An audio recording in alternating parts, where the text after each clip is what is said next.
Hello and welcome back to the KCC channel. I'm Rob and I hope you're having a wonderful day today. Today we continue with the compilation videos which are aimed at people who are working or people who are driving or people who just have a heck of a lot of time and want something on in the background. Today we're jumping into some malicious compliance. Our first story today comes to us from that EXO guy. Respect the schedule, kiddo. Let's jump right in. This story took place about 2 years ago over the span of about 2 weeks. I work in a factory on an assembly line that makes car parts, and my boss at the time was stingy about meeting quotas and people respecting the schedule down to the minute. Let's call him Mike. Now, for some setup, we'd clock in at 7 a.m., work 8 hours, and clock out at 3 p.m., breaks included. We had to do some paperwork both before we started production and after we ended it. Mike was up in our faces from day one about needing to be in at least 15 minutes before our shift started so we could clear the paperwork. The bus dropped us off at 6:45 a.m. and we needed to go to the lockers to change, so that was impossible. Begin production at exactly 7 a.m. and stop 5 minutes before 3 p.m. so we have just enough time to finish the ending paperwork. But he, of course, had never done that paperwork himself and either didn't know or didn't care that it actually took closer to 20 minutes. Now, that paperwork was essential. If a shift didn't do it, they'd get chewed out hard by quality control. And combined with the fact that Mike was strict about the quota, 8 hours just weren't enough to do everything they wanted. It was closer to 9 hours, but I said, fine, I'll let it slide, and started coming to work with my own car so I could be early and also stay 15 to 20 minutes over to finish up. I wasn't reimbursed for gas, I wasn't paid overtime for coming in early and leaving late, but it stopped the near daily arguments with Mike, so I relented. Fast forward about 6 months and me and my team had a solid routine in place. Everything went smoothly, we mostly met the quota, the paperwork was always done, until one day it wasn't. One Monday morning my car had trouble starting up, and I'd already missed the bus. So I called Mike to let him know I'd be running a bit late. I figured, hey, he noticed I tried my best every day, and he'd let it slide this one time. How wrong I was. Mike was polite over the phone, but he chewed me out the moment I got in. I was 2 minutes late. I made it at 7:02. Next time you're late, don't bother coming in. I don't need lazy people working here.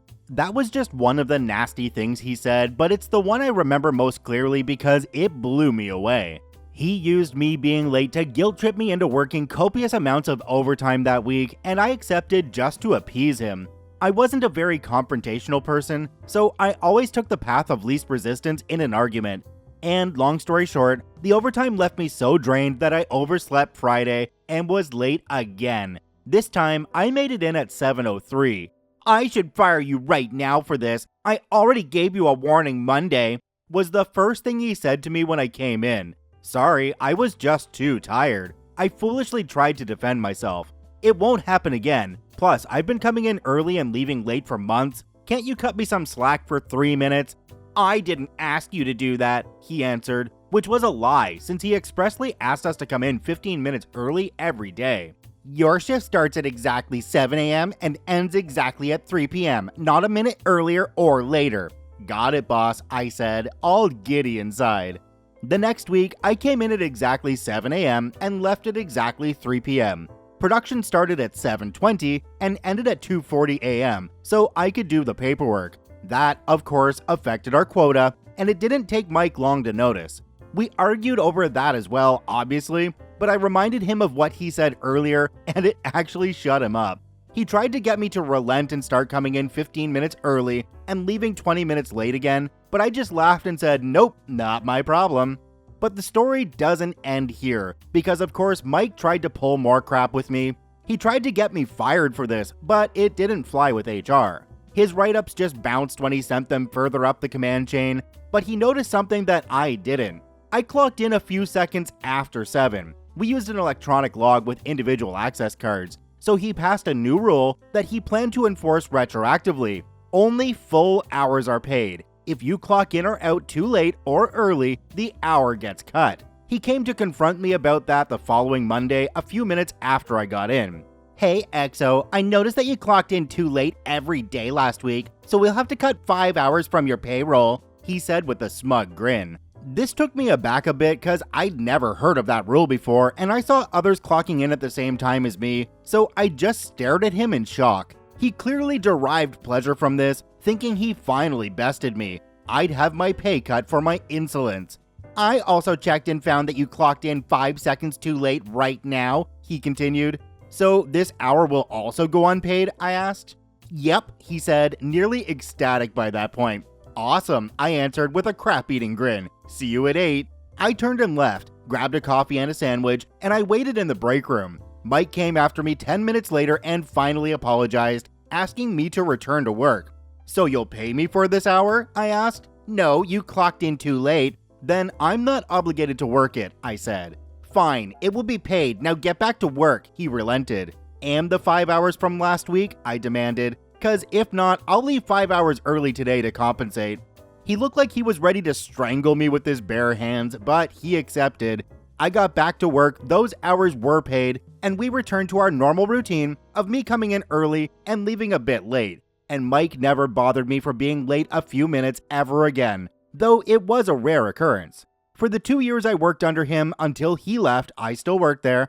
I was late maybe 3 more times, but he couldn't stand my guts and actively avoided me after that point. I know that this story isn't very impressive, but I'm still proud of it and still brag about it to this day whenever funny stories from work come up in conversations. Now, because the majority of our viewers are from the USA, I'm going to read something from the comments that stuck out to me. It says, in the United States, clocking in and out is a formality in timekeeping on hourly shifts.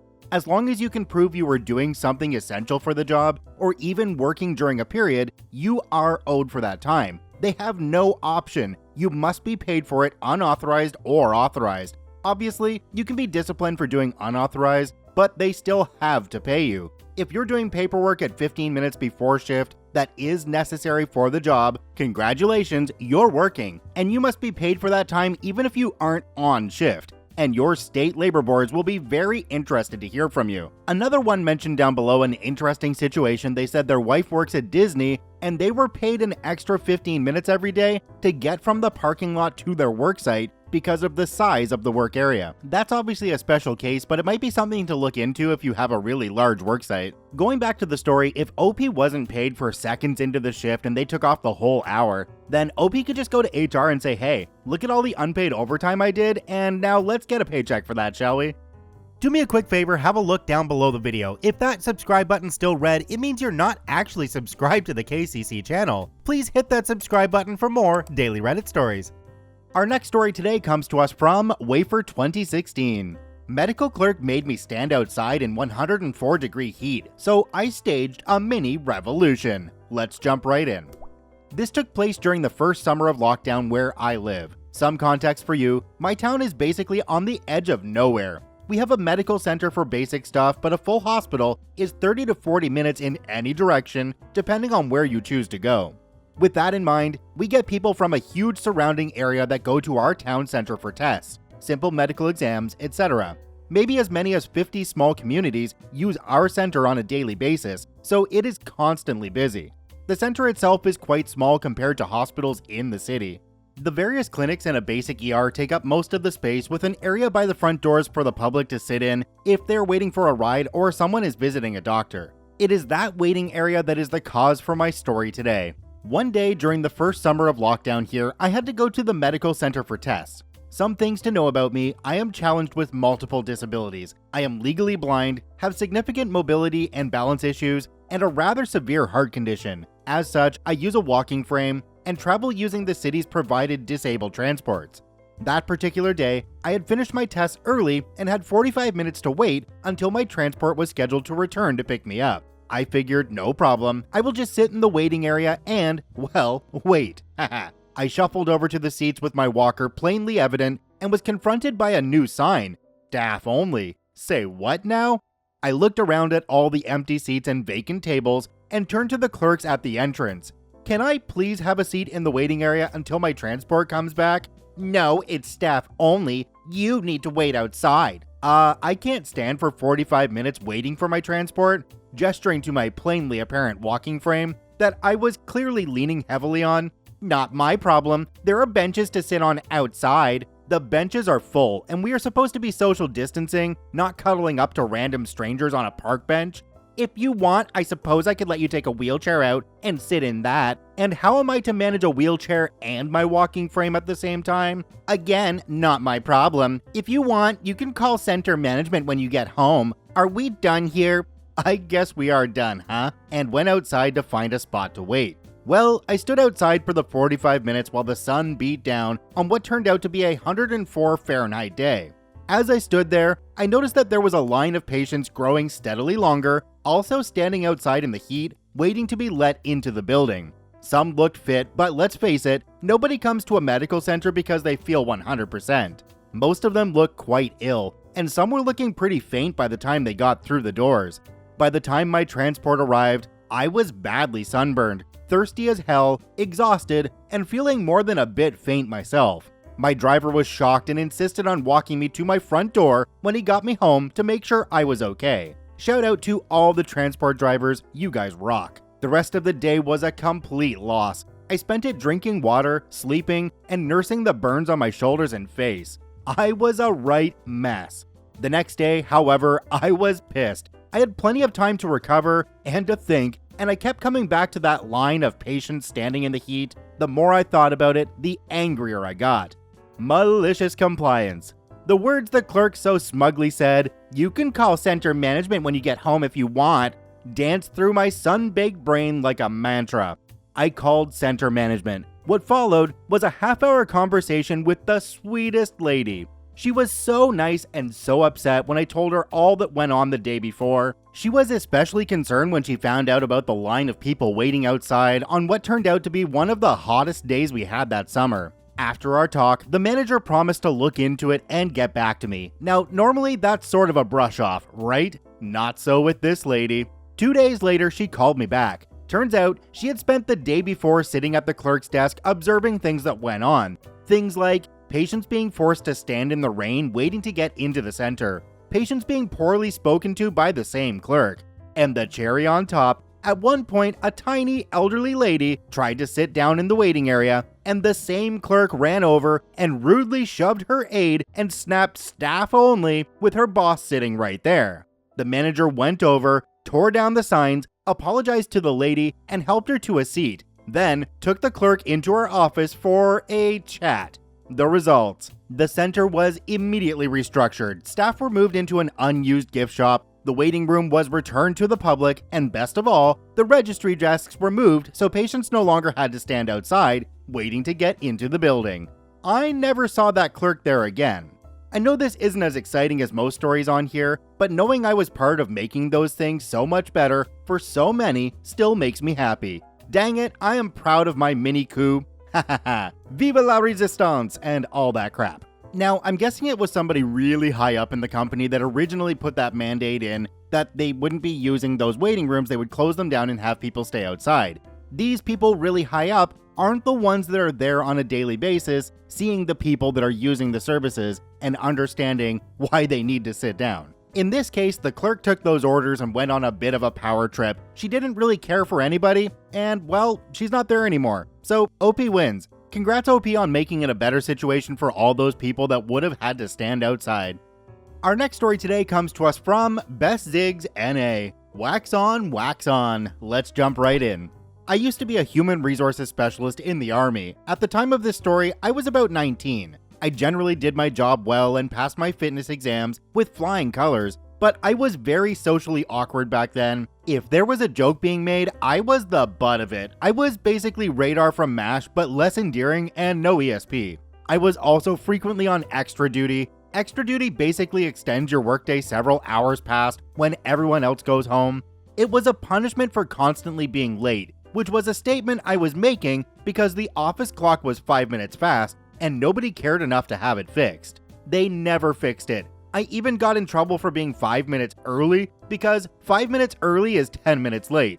During extra duty, I was given many meaningful tasks like scrubbing and power washing concrete for no reason, painting entire offices for no reason, picking up pine cones for no reason, sweeping the parking lot for no reason, and my most hated chore of all, buffing.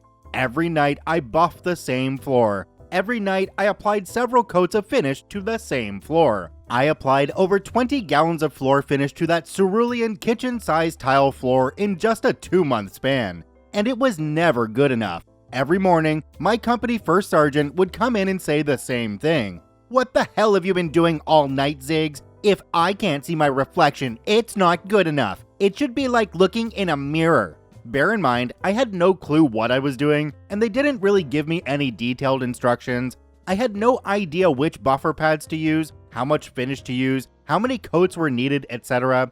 One night, I was approaching my breaking point because I had just stripped the floor for the first time the previous night and nearly passed out, when he decided to throw me yet another curveball.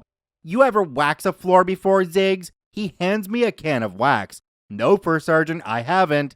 He takes the can back, opens it, then scoops out a small amount with a rag, proceeding to spread it over a tile in a circular motion by hand until it disappears. I did not make a Karate Kid joke at the time. I was too busy explaining that I didn't have enough time to do the entire process, plus tile by tile waxing, before the night was over. He didn't care. I got the usual response to my protest: "Get it done." You want me to fully buff, finish, and wax a floor in roughly the same amount of time it takes me just to buff it, and with no prior experience or instruction? Cue malicious compliance. I didn't bother asking how much wax to use or how many times I should go over each tile. I didn't want to know. At that point, I didn't care. What I did know was that skaters often wax curbs in my hometown to allow the skateboard to slide on it, also known as grinding. I sped through my usual buffing and didn't even bother with more than one coat of finish. I then broke out the wax can and rag and began my new task. I waxed that floor. Then I waxed it some more. I waxed that floor until my arms ached, and I waxed unevenly. Some areas got way more wax than others. 2100 hours rolls around and my sergeant comes and locks up so I can leave. The next morning, I come in after our usual morning fitness routine and sat down at my desk, which happened to directly face the doorway to the floor I regularly slaved over. I could see a small portion of the room, but was not exposed enough for people to see me. I should mention that this floor was in the center of the building. If you wanted to get to any of the offices in the company HQ, including my first sergeant's office and even my own, you had to walk through that central room. As it turned out, quite a few people needed to walk through that room on this particular morning, and they were met by some rather challenging terrain. It was quite comical to see people in combat boots slipping all over the place, like they were walking on ice, then gingerly trying to walk across like they needed walkers. But the best part was when I heard the frantic squeaking of boots, followed by a "Damn it, Ziggs, never let him wax the floor again." And that's exactly what happened. Never did get feedback on the reflection though. Now in case you're wondering, OP did add on at the bottom in parentheses, no fellow soldiers were injured as a result of this. Going back to the clocking in and clocking out, does the clock being 5 minutes fast mean that OP was allowed to leave 5 minutes early every day? They didn't add that into the text, so what do you guys think? Comment down below. Our next story today comes to us from Kabuki Coyote. Sell the box? Okay, no problem. Let's jump right in. My dad was a very interesting man with interesting collections. He was quite wealthy and he had the money to buy his bizarre oddities. They actually were fun to look at: an authentic suit of armor, old Greek coins from 500 BC, ancient jewelry, etc. He remarried after my sisters and I were adults, and we all pretty much hated the woman he married. It was so obvious why she wanted to marry him. It was for his money. My dad was an extremely intelligent businessman, so I never really understood why he married her. I guess I just assumed he was in lust with her. I just never knew for sure. I did ask him one day why he asked her to marry him. He explained he didn't, she asked him. Again, I asked, "Why did you agree?" His answer was that he couldn't think of a reason not to. Okay, Dad, whatever. Consider this, on her wedding day, she was beyond thrilled. Not because she was marrying my dad, but because all 5 of her creepy sons happened to be out of prison at the same time. When he died, the first thing Pat did was go through all these oddities. She picked out items she knew were of great value and, of course, kept them instead of including them in the estate per the will. It seemed like she was in court constantly over that will, the properties, etc. I lived out of state, and just losing my dad, I wanted no part in the legal battles and drama. I just couldn't. I didn't want to be a part of it, so I hired a lawyer and just asked him to handle it and tell me when it was over. I really couldn't cope with all this. I was sick of it. My dad and I were very close, and it took me a long time to get over the loss of my dad. I just didn't deal with it well, and the thought of what she was doing to all his possessions, it was more than I could deal with at the time. He really loved and enjoyed those items. I was living out of state, and about a year after his death, I went home to see my sister and some friends. Pat knew I was home, and she was aware I knew how to use eBay. She did not. She called me and asked if I could eBay some items. For real? She wanted me to help her with these tasks? Sure, I guess. I went over to the house more because I wanted to see my childhood home one last time. She was notorious for putting everything in writing. She didn't want to speak to us, so she would write notes instead. She left the box on the front doorstep with a note asking me to sell this box on eBay. In the box were these ancient coins, ancient jewelry, etc. They did appear a bit beat up, and I realized she didn't understand that these items were authentic. They weren't replicas, they weren't fake, they were the real deal. I laughed to myself and thought, no problem, Pat, consider it done. On eBay, they have a bit of a scam place where you can sell mystery boxes. You don't tell what is in the box. It might be rocks or it might be a treasure. She did say to sell the box, and she did say she wanted it done on eBay, so I listed the box. I was honest. I referred to the request of the step skank and said she wanted me to sell the box. There is another offshoot of eBay where they list odd eBay auctions and bizarre items for sale. My auction made that website, but nobody realized that what was in the box was legit. It was real. It was worth a great deal of money. I ended up selling the box, I think, for $44 and change. I sent the original box with all the items listed carefully. I had to. I knew she would take me to court over it eventually, so I had to be careful to document everything. And I insured it for several $1,000s. I can't remember the exact number now. USPS has a max for insurance. I think I insured it for $10,000, but I could be wrong. That was very likely the true worth. I dutifully sent Pat the check for $44 and change by certified check, return receipt requested. My stupid sister called her and told her what I had done and what the true worth of it was. Again, just as I knew, we went back to court, and this was in her list of complaints to the judge. I told the judge the truth. I showed him her note, I proved I sent the box, and he actually sided with me, as I honestly did not know the exact value of the items. She thought they were fakes. Who was I to disagree?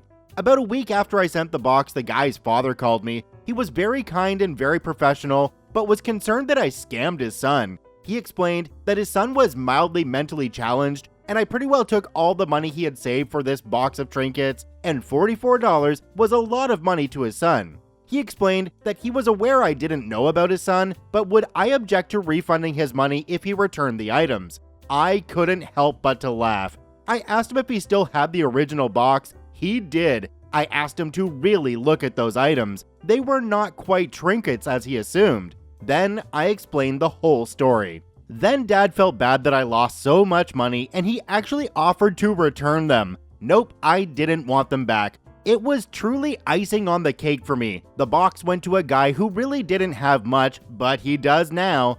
I couldn't have planned that ending better had I tried. The universe does work in mysterious ways. Well, OP, I think your dad would be pretty happy that all of those trinkets went to somebody who could really use them or could really benefit from the money from them in the long run. My devious mind got to thinking though, because if this was me, I would have taken that box, listed it up on eBay, had a friend of mine buy it so that we could keep all the items, and then just sell them off and keep all the money. You'd still be able to show proof to stepmom that the items were sold, and you'd be profiting in the end. Our next story today comes to us from Matt C. Sweet, old school construction architect with an ego. Let's jump right in. So this dates back to 1998. I had been working construction for a year as a drywall finisher, spreading mud, when I was offered a job on a big crew. Only reason they wanted me was to be a translator between English and French. I was good but not fast or great at this point, but hey, $18 an hour was good money. We were working on a 5-story building. It was the first time I really had seen just the bones of a building. For those who are unfamiliar with this era of construction, I'm going to give a little background on how it worked on sites this big. Each company had their own construction trailer. No one really had email, so each trailer had a couple of phone lines and a secretary. This building was for a real estate company. It was to be their headquarters. It was designed by an architect in New York as a favor to the owner of the building. So here's where the problem goes. My boss, Al, had all the framing, hanging the drywall, finished the seams and acoustic ceiling tiles with metal grids. Al goes to the general contractor with an issue on the 3rd floor training room. We got height problem with the 3rd floor ceiling. What's wrong now? He's got it at 4 feet off the floor. Wait, what? Yeah, both ceiling reflected plan and elevation shows 4 feet off the finished floor. If I scale it, it would be 12 feet. Yeah, that don't sound right. Go ahead and send a request for information.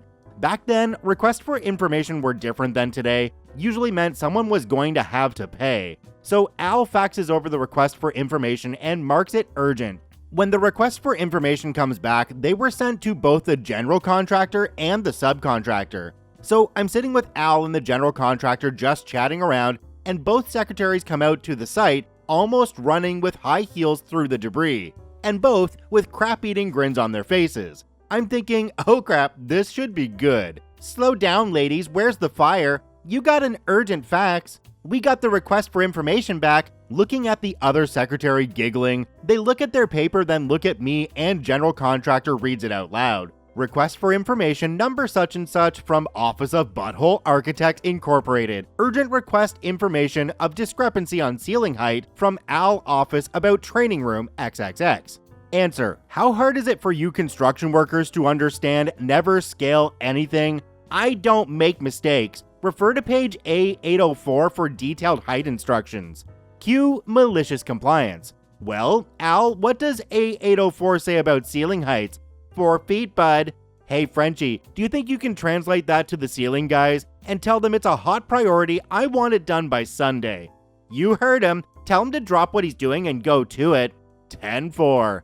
I go to the guy and they greet me with a tabernac, French-Canadian cuss word. Are you nuts, kid? I tell them what had transpired and told them that Al said to make it 4 feet. They grumbled, saying they would charge to do it again. Now, this training room wasn't your typical space. It was 300 feet long by 40 feet wide that could be separated to make multiple training rooms or one giant room with a folding partition. Monday comes, general contractor instructs the electrician to install all the lights as per prints. Yes, even his prints had 4-foot notation. Typically, we would wait for electrical inspection, but we didn't.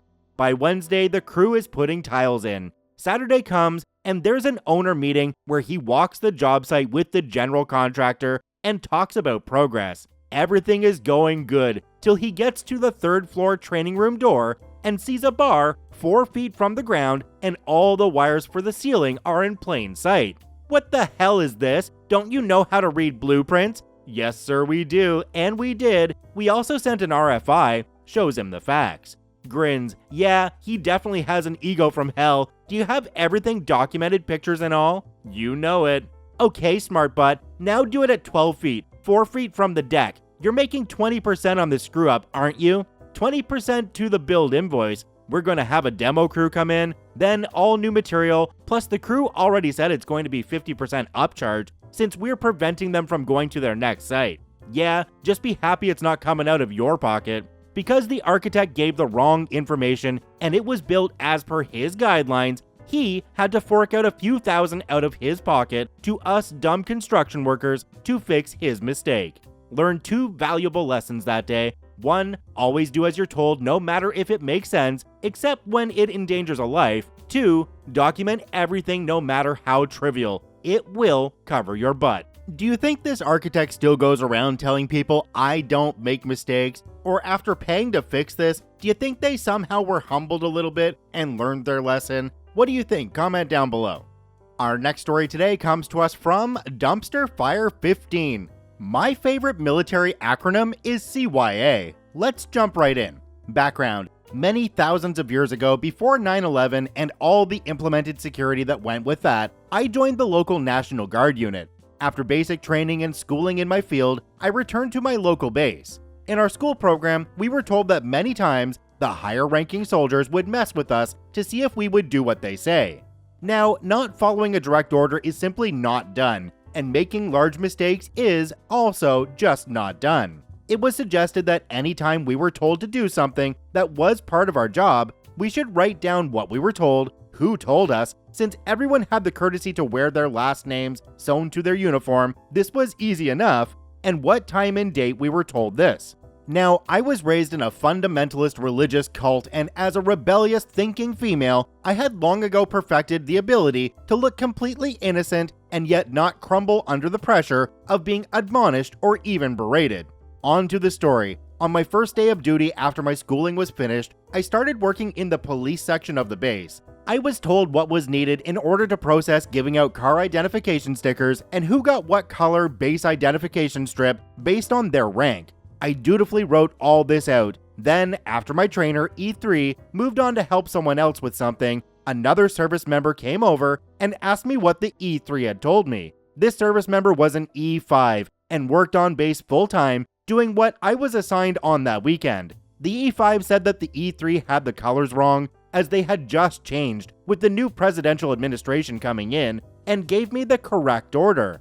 They left, and I dutifully wrote down what was said, who said it, and what time. The E5 had me giving lower enlisted members colors that went to commissioned officers. Soldiers at the gate must salute and allow them on base, no questions asked. Giving commissioned officers colors that went to the lower enlisted members, soldiers at the gate stop them, ask where they are going and why. That entire Saturday, I did as I was told by the E5 and was super smiley every time I gave out the requested stickers. I don't remember the exact number of stickers given out, but it was well in excess of 50. On Sunday, it all blew up. There were around 2,000 cars that went through the gate every morning of weekend duty, all needing to be in at 0700 to be on time. The soldiers at the gate were saluting soldiers that underranked them and weren't saluting officers and were stopping them because of the sticker color. At 0715, I was called into the office of the Major, CO, for the police section. Along with him was the non-commissioned officer, NCO, of the section and my E3 trainer. I took my trusty steno pad and pen and went in. The trainer was asked what they had trained me to do, and they answered. Then, the NCO, on a typical power trip, started yelling at me over making decisions instead of taking orders. After the NCO finished, the CO asked if I had made a decision instead of following orders. At that point, I then pulled out my steno pad and read off that at 0930 on Saturday, E5 instructed me to hand out stickers in this order, as the colors had changed due to the new presidential administration. The NCO started screaming again about taking direct orders and not making decisions. After they finished their tirade, I asked the E3 if the E5 was in my chain of command. The E3 stated that they were. At that point, the CO thanked us, asked for us to get him a copy of the all sticker numbers and base identification stickers given out, and told us to go to the cafeteria and get some coffee and a Danish until he called for us. When we returned, the CO, NCO, and E5 were nowhere to be seen in the office, and so the E3 and I went about our jobs. As I was leaving the base to eat with some friends, I saw the NCO and E5 scraping off the stickers I had handed out, while the CO stood there watching. Nothing was ever said to E3 or I about the incident again. Of course, being a military institution and having humans in the roles in the military, there were several more malicious compliance issues after that. Going back to the title CYA or cover your butt, well, that's in a lot of different places besides the military. In fact, I think I hear it more often in IT stories than anywhere else. Can you imagine how much CYA would be involved in military IT? Our next story today comes to us from Boring Blackberry 580. Don't want to pay a union driver the extra hours at UPS? Let's jump right in. This happened years ago. I worked at a UPS. It was ran by a manager who was very quick in your orientation to let you know he was a former commander in Vietnam, and he ran this office just like he ran his troops in Vietnam. I was brought up to respect the military and didn't have a problem when I first heard this. The more time that went on, I felt sorry for the troops if he truly commanded any in Vietnam. It would be dead time in between when trucks needed to be unloaded, and we would commonly just stand around and talk, twiddling our thumbs when we were supposed to be cleaning. He would hide behind closed doors, sweating his butt off, looking out the small metal holes for hours at a time, trying to catch us like this. I couldn't help but just see how pointless this had to be as a manager's time to sit sweating for hours so you could catch employees taking a break in between a truck after really busting their butt for hours. The union covered all workers whether you joined the union or not. I didn't join, but I still enjoyed the benefits of the union, which included overtime if you worked more than 4 hours in the day if you are part-time. There will also be set rules such as, if there was an overnight package delivery that was missed and a driver had to drive it to the airport so the package would not be late, the manager had to pick one of the union employees to get that route. Due to the nature of them being part-time and normally just unloading boxes, it meant that they would be paid at a different driver rate overtime, so one trip could get a nice boost of pay from one trip to the airport. This manager didn't like that and would commonly take these trips himself when he was supposed to let another driver that was union take these trips. Most of our overtime would come from the people who knew how to drive standards, because at that point, you will automatically be volunteered to stay late after your shift to park these trucks for the next shift. Cue malicious compliance. Anytime the manager stole these driving routes, everyone parking the trucks would go to turtle speed, and a job that would normally take 10 to 20 minutes would suddenly take about the hour. So once he was getting back, everyone would be finished up, as the trip to the airport and back took about an hour. One time, he must have had a side errand or something come up. I never found out why, but instead of 1 hour, the trip took about 3 hours. I just remember 5 or 6 young guys and a couple old guys walking around this lot pretending to look at our paper that showed where our trucks were and looking around dumbfounded as we turned a 10-minute job into a 3-hour one. When he got back and saw us still in the lot, he just started screaming, and everyone's trucks were parked within about 3 minutes, and we all got the heck out of there. There wasn't much he could do to punish us, since he was breaking the rules, and he already did everything he could to make our lives there as tough as possible. That was the easiest 3 hours of overtime pay of my life for sure, and my biggest team effort of malicious compliance. So the micromanager was out of the office and you took advantage of that to get yourself a little bit of a kickback. I say job well done. Our next story today comes to us from R007R. Yes, sir. Let's jump right in. About 15 years ago, I was in the army and I had what we'll call a very unique skill set. There were several people in my unit with that specific skill set, but for some odd reason, all of the hot 20 to 26 females got Monday to Thursday shifts and had Friday, Saturday, and Sunday off, while guys like me got Thursday to Monday night shifts, despite having seniority over some of the ladies in both rank and time on mission. To make things worse, administrative staff like our commanding officer and platoon sergeant bosses worked Monday to Friday and weren't willing to budge on us being active during their work hours. This meant that quarterly training like PowerPoints we had to watch for harassment typically occurred both on my day off and in the middle of my sleep time. Given that I worked 16-hour shifts and the round trip to base was an hour, I was perpetually sleep deprived. Even if I got off work on time and went straight home, I could get optimistically 6 hours of sleep per day between driving, eating, and showering. This went on for years over my objections. I literally went nearly 2 years without a day off concurrently with my wife, a day worker. Interestingly, the Army did a study demonstrating that after 18 hours of consciousness, you make the same number of stupid and careless mistakes as if you were legally intoxicated. Sadly, no one told my platoon sergeant. He decided that sleep deprivation didn't matter. In fact, one day when I was transitioning from a junior enlisted, technically a specialist, but if you're not familiar with Army ranks, think private, to an NCO, sergeant, and my platoon sergeant decided I needed some NCO responsibilities. Reasonable. We were having a range day, we had to qualify annually with the M16 Pew Pew, and we needed a duty driver to shuttle soldiers back and forth from the barracks. I was voluntold. Suffice it to say that I was on loan to a certain agency, and I needed to put in an ops release to miss work. It was rejected due to staffing issues. At the time, there was no one else available that could do a certain thing that I could do. I told my platoon sergeant, and he informed me that the ops release was a courtesy. I was going, and it would only take 8 to 10 hours. But sergeant, I tried to explain, I worked 16 straight hours leading up to the start of this driving, and I'd have to work another 14 straight hours at the end of it. On top of that, as driver, I'd be driving soldiers down winding roads I'm not familiar with in a van bigger than anything I've ever driven before, while half asleep.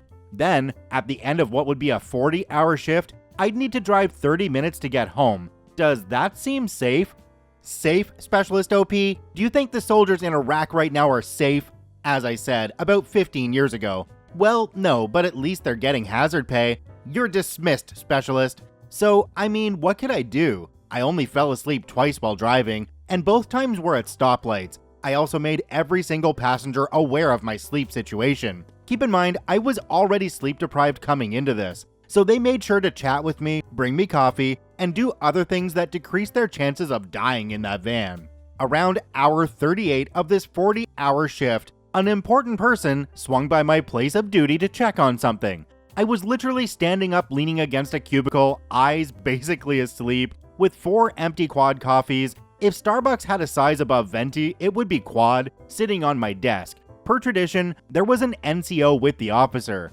I got chewed out backwards, forwards, sideways, upside down, and in dimensions I was not hitherto aware of. By military protocol, the NCO beside the angry officer did the chewing out. He threatened me with actual dereliction of duty charges as well. This ended with, "Now explain to me, specialist, why on God's green earth you think it's okay to sleep on duty?" So I explained to him that I was literally semi-conscious on my feet. I'd drunk so much coffee, I started having heart palpitations and decided to stop, and that it was hour 38 on duty, and I was simply at my limits. I cannot stress enough that important people cared about what I was doing. A lot. Really important people. At this point, the officer stepped in. "You've been doing this for 38 straight hours?" So I explained to her how I'd had to drive a van around during my sleep time, and this important mission had informed my unit that I was irreplaceable. But my unit decided it was critical that I, specifically the guy with irreplaceable skill set who was working shift, be the duty driver that day. I further explained how this wasn't that uncommon. I couldn't even remember the last time I'd had a week where I was allowed to sleep during my sleep time for the entire week interrupted. The number of silly things I had to do instead of sleeping was mind-boggling. "Who is your commanding officer?" I tried not to smile and told her, "Carry on, specialist." Needless to say, by lunchtime, aka the equivalent of maybe 1 a.m. for me, I got a phone call. "Report to the platoon sergeant's office right now." I sighed. To say that I was sleepy was something of an understatement, and keep in mind, I got home around 8 a.m. and had to work again around 4 p.m. The round trip to base alone would take an hour, plus I had to get dressed, be presentable, and deal with their nonsense, then undressed again afterwards, then dressed again and drive back. Please explain to me why the command sergeant major of Redacted just chewed me out over our in-house scheduling decisions. So I told him what happened. "You told the Redacted of Redacted that? Should I have lied to my mission commander about my level of readiness, Sergeant?" He turned red, like Santa's cheeks, not a Norse berserker. No berserker-like traits at all, nope. I took a totally professional step backwards. He was about 6'2" and 250 pounds of NCO, and I felt like I was hogging all of his oxygen. Get out. So I did. It came down from on high that our unit was to have 2 quarterly training days henceforth. No more waking us shift workers up 1 to 2 times per week every freaking week for administrative crap. Period. All missions were informed that our soldiers would be doing one of the 2 training days. Pick one. Happy ending, right? Yeah, that's never how it works in the military. When you get someone above you in trouble, what's the nastiest, stupidest duty you can imagine giving someone that was stateside in a strategic unit?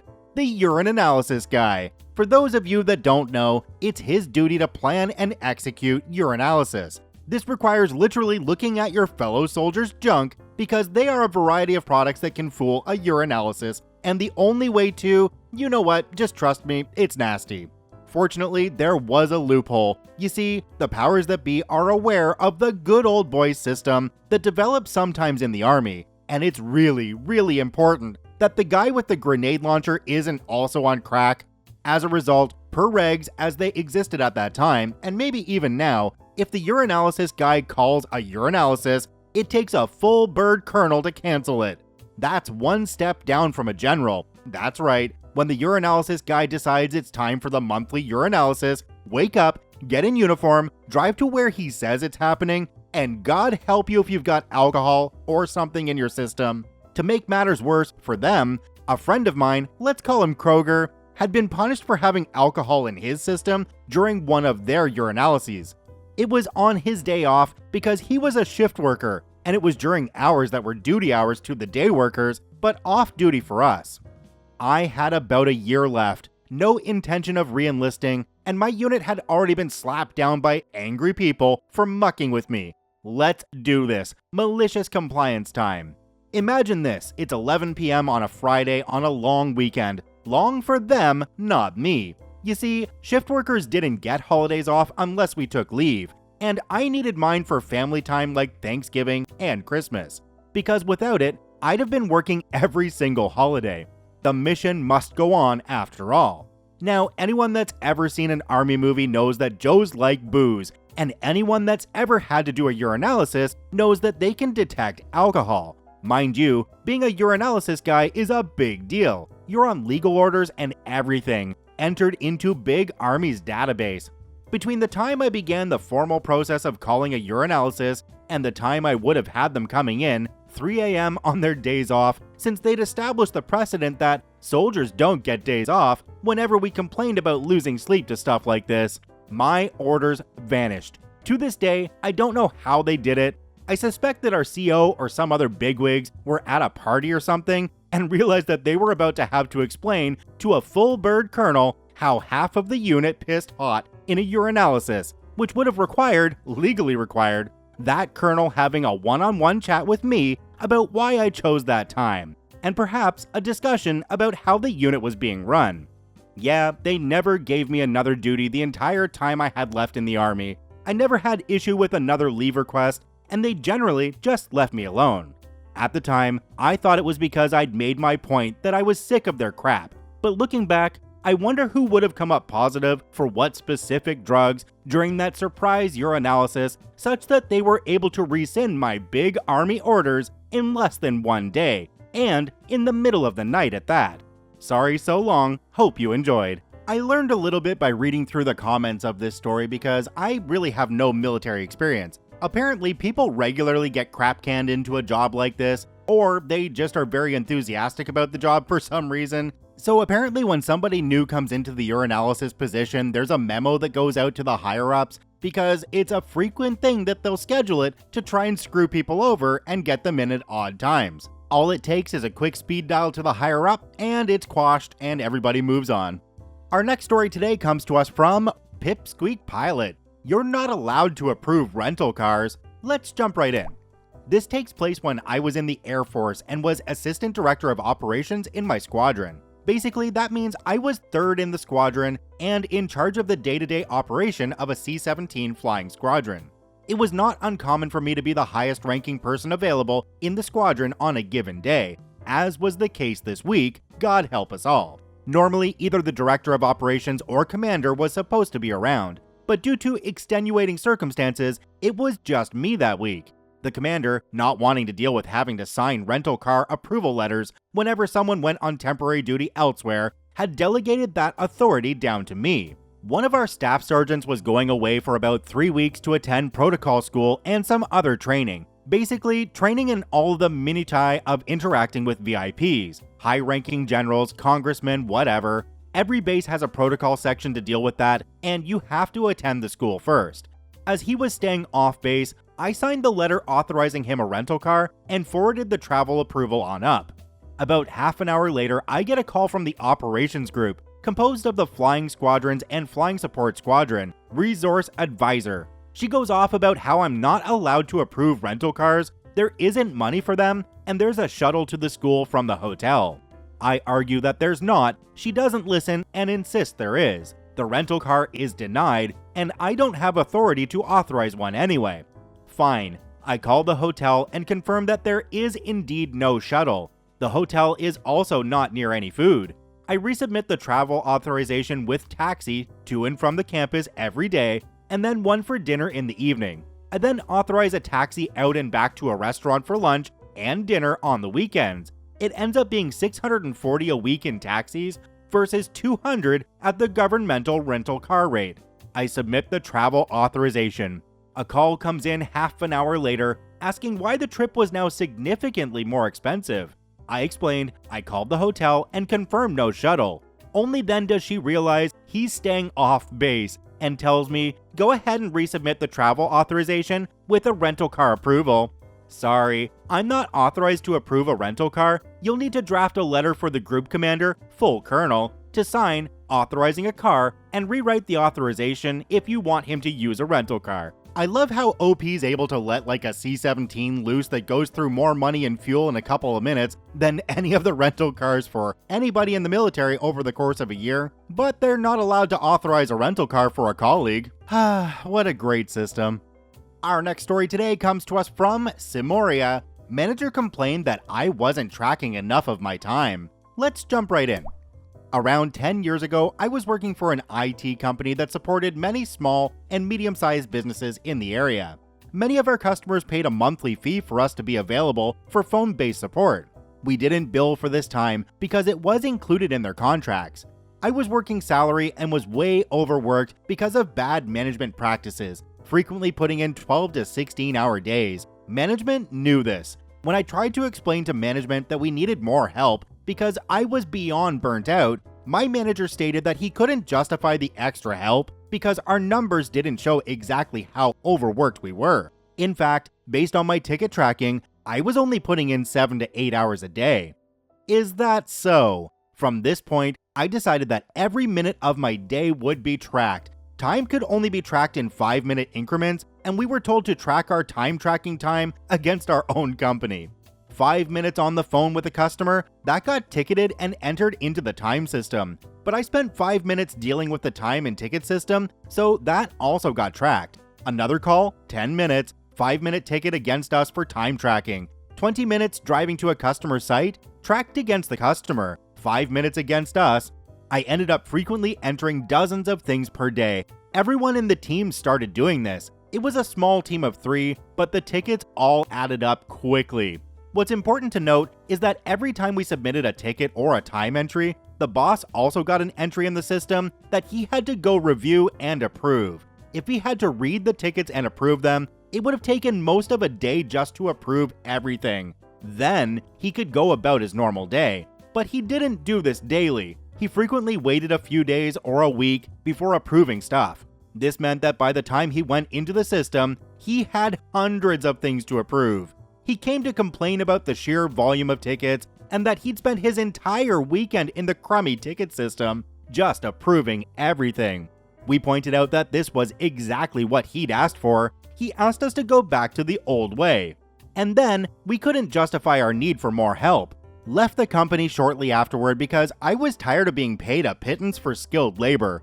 Within 3 months, the rest of the team had quit. The company was sold, and that department no longer exists. Shrug. At this point, not my monkeys, not my circus. Kinda makes me wonder if the boss clocked in his time closing tickets, but I guess that wouldn't be enforceable by OP. If you're in a workplace where your boss is constantly asking you what you've done for the day, it's a good idea to track your time as well, even if they're not asking you to do that, because then you can just flip over a sheet to them and say, yep, this is what I did all day, here's my times, go away. Our next story today comes to us from Paper Radiator. Stick to the scheduling? You got it. Let's jump right in. So, about a year ago, I started a new job in specialized technical support for electronic devices. For most of these products and issues, we had a very extensive list and database of information from which to follow procedures. One of these databases is specifically made for self-guided trainings and other informative things that we usually get assigned whenever needed. For these assigned trainings, you'd usually get a few more minutes than actually needed, but sometimes a lot more. For the last few of these trainings, I have followed the schedule, finished my training, and went back to work. Usually this meant I had about half or more of the time assigned left over, meaning I could either knock some more work out or touch up some previous interactions. This was until a few weeks ago. Hey OP, I noticed you're skipping out of training times and using this time for other things. Usually I have time over. This allows me to do stuff regarding previous interactions and lets me work clean. No, this is not what the time is assigned for. Fill in the time on those trainings and stay on that status. Whatever you do, I don't want you to do different work on training hours. Alright, no work? Understood, loud and clear. Cue Malicious Compliance. The next 2 weeks, we get assigned more and more trainings for new launches, arising issues, and more. Each day, about 3 to 4 hours worth of trainings, give or take. These trainings are straightforward, and if you use the right resources, can be finished within 45 to 60 minutes, if you read clearly and follow the right information. More time really is not needed, and if there's nothing to do anymore, well, I guess I won't do work as requested. Needless to say, I have been enjoying about 15 plus hours per week, freely doing chores in the house and other useful stuff on training time. At least I'm no longer doing work outside of the assigned hours. Bad me. I think the crap is probably just rolling downhill in this story, because the manager's getting an earful from somebody above that OP's in the wrong aux code while there's other people still training. You have to remember that people learn at different rates. The great thing about this though was it sounds like it was a work from home job, so you have all that extra time to do whatever you want in your house. It would really suck if this was an office job and you had to just sit around and do nothing for that extra time. Our next story today comes to us from Sir Corn. Open offices suck, but I've proven my point. Let's jump right in. Okay, so I just turned 20 and was the youngest guy at a company I just, half a year, started working for. The guy which was just a bit older was over 30, but he and I could get along really well, and I was lucky, since I'm quite an introvert, that he took me into a small group of really nice colleagues that were more friends than just work buddies. The office we worked in looked really nice, but all the levels were connected with a large open area, so when someone on the first floor was making a call, people on the third floor could follow the entire conversation. This wasn't a huge deal most of the time, because we always had a radio turned on, and people who wanted to concentrate just put on headphones. Overall, a very informal workplace, and no real management layer, just a couple of directors and no actual managers. Me and the rest of the group were sitting on the top floor, and since my buddy was a lunatic, we were laughing and just chatting a bit. In comes a message from the CEO, asking me to come into the meeting room, which was only one of 2 closed offices in the entire building. This wasn't that strange, since even though I was young, I had particular skills which the company relied on, so they often asked if I could join a meeting. But this time, only the CEO sat there, and instead of the usual joking around, he asked me to sit down like a school principal would if you did something wrong. I noticed that you're coming along nicely with a lot of your colleagues, and I think they really have respect for you. The thing is, it's rather noisy lately, but I don't want them thinking I'm sort of a police officer demanding them to stay quiet since we're all friends in here. So I want you to keep the noise levels down and tell them to stay productive. I told him that I would pass on the message, but that it didn't look like it was my place to tell people who worked here for years and are all at least 10 years older than I was that they had to obey my authority since I didn't feel I had any. Well, since the rest of the group dug into the meeting calendar and found out that there wasn't any planned, they instantly looked at me when I came back with those big eyes which are ready for gossip. I passed on the message and they were all a bit shocked, stating that they were like this for years and never had any trouble. A couple of weeks later, I got called into the meeting room again by the CEO. My colleagues directly noticed how I walked away from my desk, that I was called in again, as I had my head worried about what the issue was this time. No one else was called in the meantime, just me. And yes, I was asked to sit down again, and the CEO began with a huge sigh. The office is still very noisy. I had a really simple request to keep it down, and you just couldn't listen. You're even the one talking the loudest of all. I was raised not to interrupt people, but that time I did. Well, you stated before that I have a deep voice, which carries through the entire building. Since then, I've done my best to keep my voice down. It didn't matter, as he continued his lecture. In the end, he made a conclusion. I don't want to do this, but I'm going to split you guys up. You guys are no longer allowed to sit where you want, even though we have a flexible workspace. I'm starting with you. You'll be sitting across from me on the first floor. It's not for the noise, it's just better for your productivity. I'll be informing the rest, and you're not allowed to discuss this with them at all. So, being both pissed and flabbergasted, I took my laptop and backpack without saying a word and moved to the first floor. I picked up my headphones, which I normally never use, put them on, and went to town on my work. This became my routine for 2 weeks, and if someone had a question, sorry, I have to concentrate on my work. If they needed me in a meeting in order to get a new client, I responded with, I won't be able to be as productive as I need to be, and most of all, I worked exactly the hours I was paid to, instead of coming in 30 minutes early and staying 30 minutes longer as well. The CEO started noticing me turning bitter and tried turning it around. "Hi OP, lovely day ain't it?" Which I responded to with, and putting on my headphones again. "Want me to grab you a cup of coffee?" "No, I'm good, thanks." Even though I still worked my butt off during working hours, it became noticeable that the hourly rate dropped, and my colleagues started complaining to the directors that they really needed my expertise, but that I wasn't available for them. The CEO loved calling me into his office, but now that he had to admit his defeat, I just received a small message while he sat across from me. "You're free to sit wherever you want. It has come to my attention that it is in the interest of the company if I give you and your colleagues a bit more freedom." He continued to bug me about leaving 5 minutes early, even if I came in 30 minutes before I had to, but he never dared to talk about my work ethics ever again. Moral of the story, don't try to push for more productivity, it might backfire. Oh, and open offices suck. Yeah, open offices are supposed to encourage collaboration and teamwork between employees, but all it really does is annoy people into wearing headphones, and then there's less collaboration overall. What I found working in an open office was that there was always something to distract you from doing your work. Our next story today comes to us from Sandor Yarp Clegane. Want to only talk to my kid's mother? You got it. Let's jump right in. So this has been about 10 years ago now. I don't remember exactly what the issue was over, probably grades or behavior. Nonetheless, I get a call one day from one of my kids' teachers. "Hi, this is teacher. Can I speak with Mrs. Yarp?" "This is Mr. Yarp. How can I help you?" "I need to speak to Mrs. Yarp." "Again, this is Mr. Yarp. How can I help you?" "I'll just call back and talk to Mrs. Yarp." "Okay, but..." Click. I think not too much of it and continue my day. A few days later, I get essentially the same call. Teacher refuses to speak to me and will only speak to Mrs. Yarp. About a week later, my kid brings home a letter from the teacher saying they need to speak to Mrs. Yarp, and here is an appointment for her to show up on X date and X time.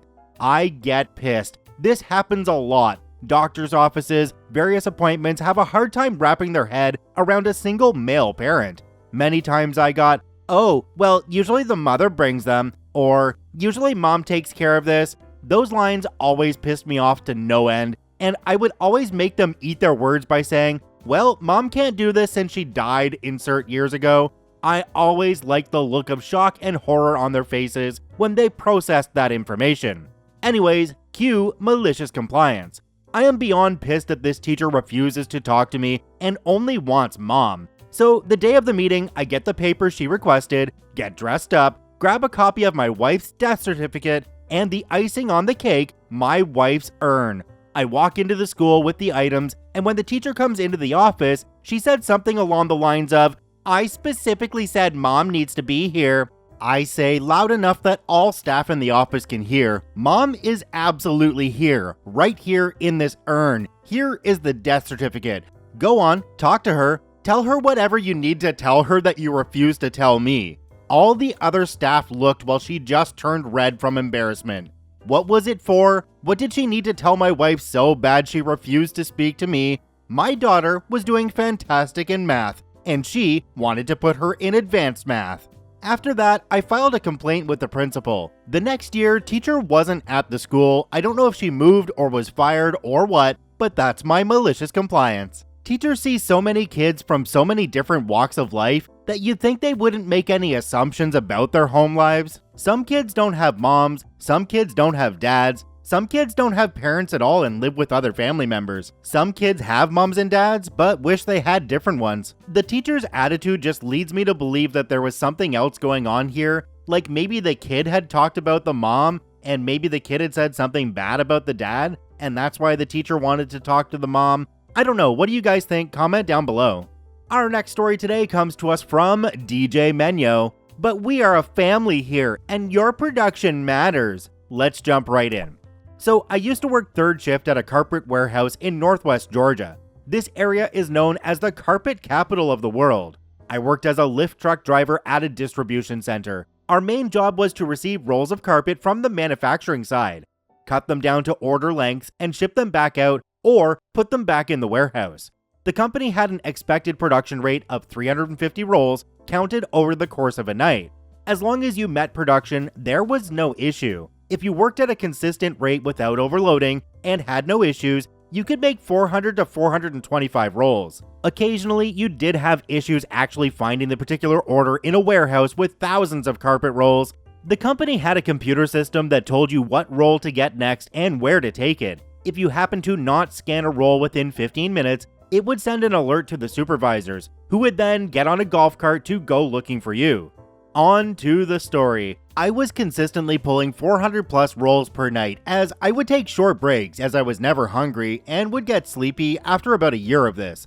10 minutes before break, I was having trouble finding a roll. As soon as break hit, I stopped looking and went to break. This would easily take about 10 minutes just to get there. Once break was done, I was back to looking for my roll. By this point, it was another 10 minutes to find it. This was added to the 10 minutes before break that I couldn't find it. By the time I was pulling the roll off the bin, the manager had shown up in his golf cart. He just gave me a death stare and took off. By the time I took it to the central location, my boss was waiting there with the write-up in hand. He asked me to get off my lift truck and follow him to the office. He told me that this was because I took more than 15 minutes to pull a roll and didn't skip it. This was a slap in the face as far as I was concerned. From that point on, I never ever did more than a few rolls than the required production rate. I would carry a clipboard and count my tally for the night. About a month or so of my not exceeding my production, I get called up to the office one night, and this is how the conversation went. "Hey boss, what's up? Come in, take a seat." "I'm fine standing, what's up?" "Come on in, take a seat." "Is something going on? I need to get back to getting my night's production." "Well, don't worry about that. We won't count today against you." "Okay, what's up?" "Is everything okay? Are you doing all right at home?" I was visually confused. "I'm fine. What is this about?" "I'm not just a boss, we are a family, and it's my responsibility as boss to make sure that everyone is okay. The reason I called you up is because you have a sudden drop in production about a month ago, and we were wondering if you had some family issues going on." "Nope, my production is where the company expects it to be."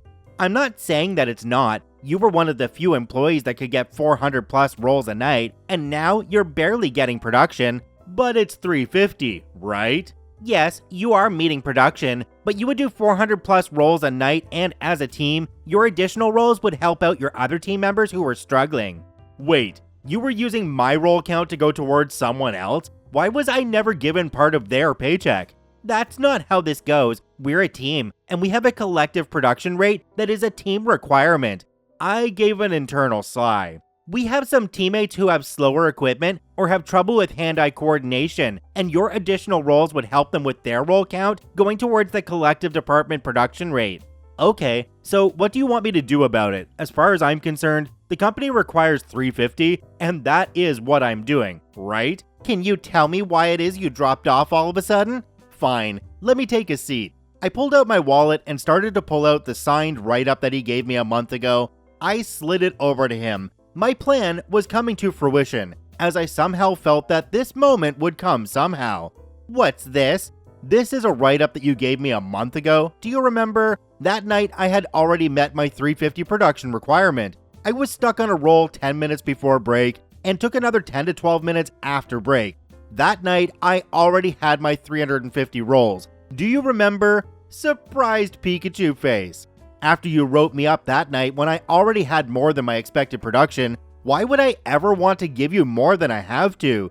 Do you really not remember this? It's a good thing that I held on to this, huh?" After about 10 minutes of silence, "Will that be it? Can I go back to doing my work?" "Go ahead." Ah yes, who thought it was a good idea to nitpick on the most productive staff member? And did you think that was going to turn out okay and actually increase your production rates even further? I don't blame OP for just doing the bare minimum to get by. Don't it always seem to go that you don't know what you got till it's gone? Eh, boss? Our next story today comes to us from Lurker Flash. "You want me to talk to my mom about a school trip? Fine, let's jump right in." Disclaimer, I was a little crap, and still am to some degree. Love this sub, but not sure this belongs. This happened mid-2000s when I was in high school. We had school trips every now and then, and I absolutely hated the idea of most. It is worth mentioning that these also almost always came with some extra payments from my mom and were presented as completely voluntary activities. So one day rolls by and they present the new trip with all the usual hype. But I wasn't buying it. I don't know what I was going through that day, but I resolved to not attend this one and call their voluntary bluff. They mentioned a parental consent form, and just like that, I had a plan. Fast forward a couple of weeks, and the organizer of the trip spots me somewhere and approaches. "I noticed you haven't brought in the parental consent form. When will you be bringing it?" I didn't think long about the answer. "Oh, that's okay. Since these are voluntary and I don't want to go, I will not be needing one." A bit testy, but that's what I had. She proceeds to ignore me, saying, "Now, that's not an option. We will need you to bring that form in by some reasonable time." "Oh, okay, sure thing," I replied, reveling in the knowledge she already suspected my answer, but couldn't do anything about it. Fast forward another week or so, Mrs. Organizer catches me again, this time a lot less friendly. "You have not brought the form yet. Either you talk to your mom or I will." Now, we already didn't like one another, and this was close to the end of the day at school. The moment she said that, I realized she was going to call my mom when she had a moment, especially given our last exchange. I never did well in gym classes, but boy did I run that day. I was lucky to have lived close enough to manage the feat. After catching my breath for a hot minute, I tell my mom that Mrs. Organizer is going to call her and ask for her consent, and requested my mom not to give it. Lo and behold, before I can even explain the situation and be on the receiving side of a persuasive campaign, the phone rings. As expected, my mom was listening to what Mrs. Organizer had to say and looked like she could go either way. I said please, and my mom goes, "Well, what reason do I give her?" Being the petty person that I still am, my reply was fast, "Because I asked you not to." And my beloved mother did just that. I really wanted to see Mrs. Organizer's face when she got that, but people can't have everything they want in life. It was the end of that trip. Obviously, having someone on the teaching staff resent you isn't consequence-free, but it wasn't the first chapter in that book, and I took those on with a grin. Bonus, me calling their voluntary bluff was actually consequential. I think they were required by law to accommodate me during normal school hours, so they went the extra mile to try and get me to regret my actions. I was reporting to someone's office every 15 minutes, annoying the poor soul and effectively forcing them to stay in office the whole day. They tried to get me to clean things or do other stuff kids aren't supposed to do, and I kept refusing, looking for a fight more than looking after myself there, but these two were bluffs. Of course, I bragged to all my friends about it, and of course, they wanted in on it. Next trip, those who could got their parents to not give consent. Those who couldn't found different ways to pull a no-show. A friend convinced his doctor dad to give him a note. We brought guitars and had ourselves a good time. Only one of us needing to report on behalf of the whole group, making it possible. Edit. To all the folks commenting on how they loved school trips, I did too for some, but my friends were all in other classes, so I was a little isolated. I think this was done by design, in theory, to keep classes manageable and facilitate better learning. Mrs. Organizer would break up friend groups every year by reshuffling the classes, except the ones she liked. Normally it was fine, as we would just hang out on breaks. On trips, that option wasn't there. While there wasn't any animosity between myself and my classmates, they had their own groups and I wasn't part of any of them. So unless the destination was worth it, I was not looking forward to most trips. I would rather listen to music by myself for a few less hours than doing exactly that for a few more. I remember a lot of school trips when I was younger, and I didn't enjoy really any of them. Probably because my mom was a chaperone on most of them, so I couldn't have fun with my friends and goof around. I completely understand OP in this one because not having your friend group there would definitely make it not as interesting. Our next story today comes to us from Zypherman300. Project cancellation fee is 50% of the purchase order value? We'll revise the purchase order value then. Let's jump right in. Hi everyone, hope you're having a swell day. If your day is going less than stellar, then know that you are strong and you can do this. Reach out to the Reddit community and the kind supportive people here will try to help you, or at least provide a place for you to vent. Okay, now on to the story. Now, bear in mind that I was on the short end of the stick of this malicious compliance, and it's a complete dick move, truly malicious, and that it's a long saga, so strap yourself in boys and girls, it's a long ride. The cast: me, the lead project engineer, Adam, my boss, Bob, the client corp's lead engineer, Charlie, Bob's replacement of sorts, Client Corp is a subsidiary of Mega Client Corp. The calm before the storm. Once upon a time, many moons ago, I was but a lowly peon project engineer, working on a big $1 million project that my company was contracted to do for Client Corp. That was a part of a larger project by the Client Corp. Things were progressing well, we had the job design and engineering done, materials ordered, ready to mobilize the team to the job site. All of a sudden the client, Bob, says unto us peons, "Hark ye, your project will now be cancelled, because the project will be cancelled." Of course, we weren't too happy about it because, 1, all the work we'd put in up to that point basically just went up in smoke. 2, even with cancellation fees, that kind of just barely covered the costs we'd incurred to date, no profit. 3, we were now stuck with a huge amount of materials that we had to find a way to redeploy, with a shelf life. 4, we knew that claiming cancellation fees was going to be a painful, thorny path. Boy, oh boy, was it a truly painful and thorny path to walk indeed. Breakdown in negotiations. So my team and boss put together the supporting documents, etc., and prepared the job cancellation invoice, then appointed me as the sacrificial lamb bearer of the cancellation invoice to deliver the news to the Client Corp. Bob was not happy, duh.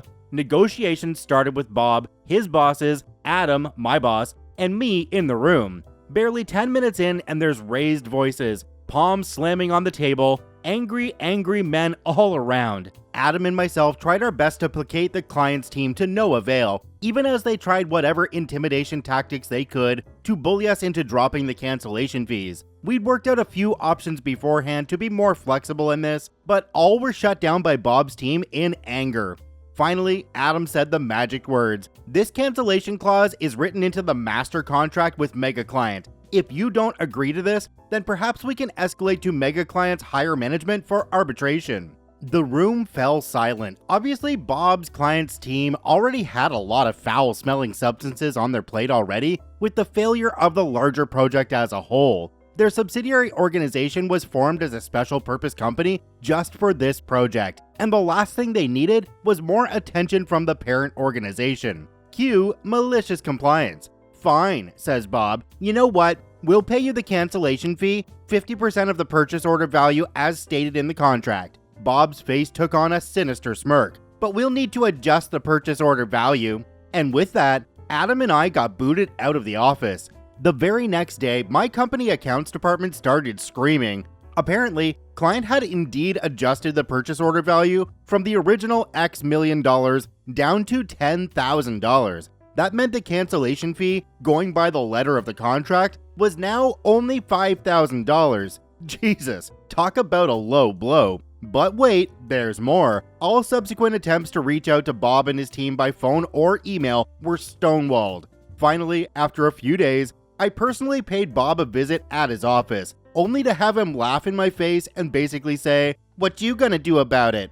Other follow-up meeting requests to Bob and his team were denied outright for a couple of weeks. Finally, Adam pulled some strings to have our company's senior management talk to Mega Client senior management, after which we got to meet with an entirely different team than before. Enter Charlie. Charlie was on a different part of the team from Bob, and we hadn't had any dealings with him before. Charlie told us that Bob had been transferred back to Mega Client HQ, Client Corp was being disbanded, and now Charlie had to take over from Bob. Charlie also had no idea what had transpired before this, so we filled him in. You see, Bob had pulled a fast malicious compliance on us. He knew he was being transferred back to HQ, so he tried to screw us over and also make it look like the project cancellation costs were smaller than what they actually are.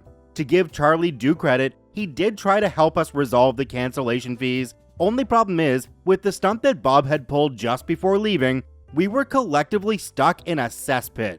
You see, in order to correct the purchase order to the original correct value, it needed to be verified by the originator of said purchase order, Bob, who was no longer around, and approved by a manager, Bob's boss, who was also no longer around.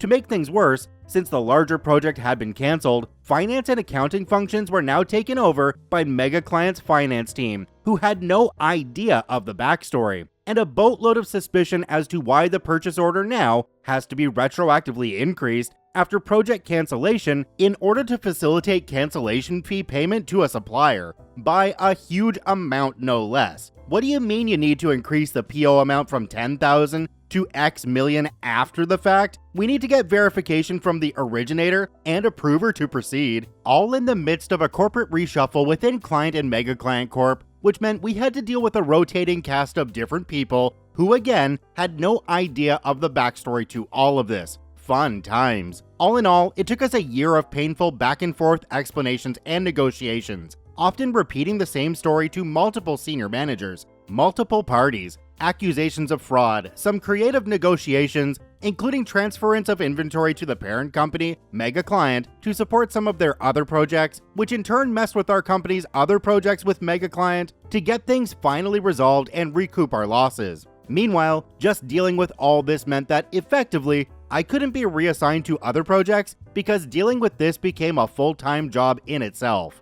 Thus went one of the most stressful and unproductive years of my career, and also an abject lesson in personal and professional integrity. Please, dear readers, don't do this to your suppliers, and always pay attention to the cancellation clauses in your contracts. It sounds to me like whoever wrote up that contract in the first place is the person who really screwed this up for everybody else, because who in their right mind signs a contract that gives unilateral control of purchase orders to just one side? That makes absolutely no sense. Our next story today comes to us from Limina Ninja. Always let karma have her last word, and always follow the rules at a customs border. Let's jump right in.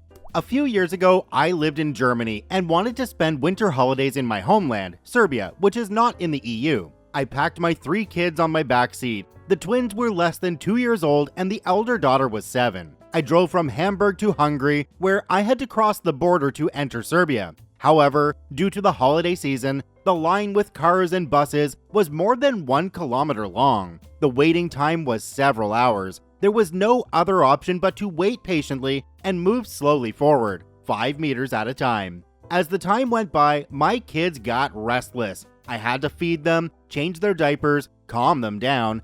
Any parent who travels with toddlers knows this situation well.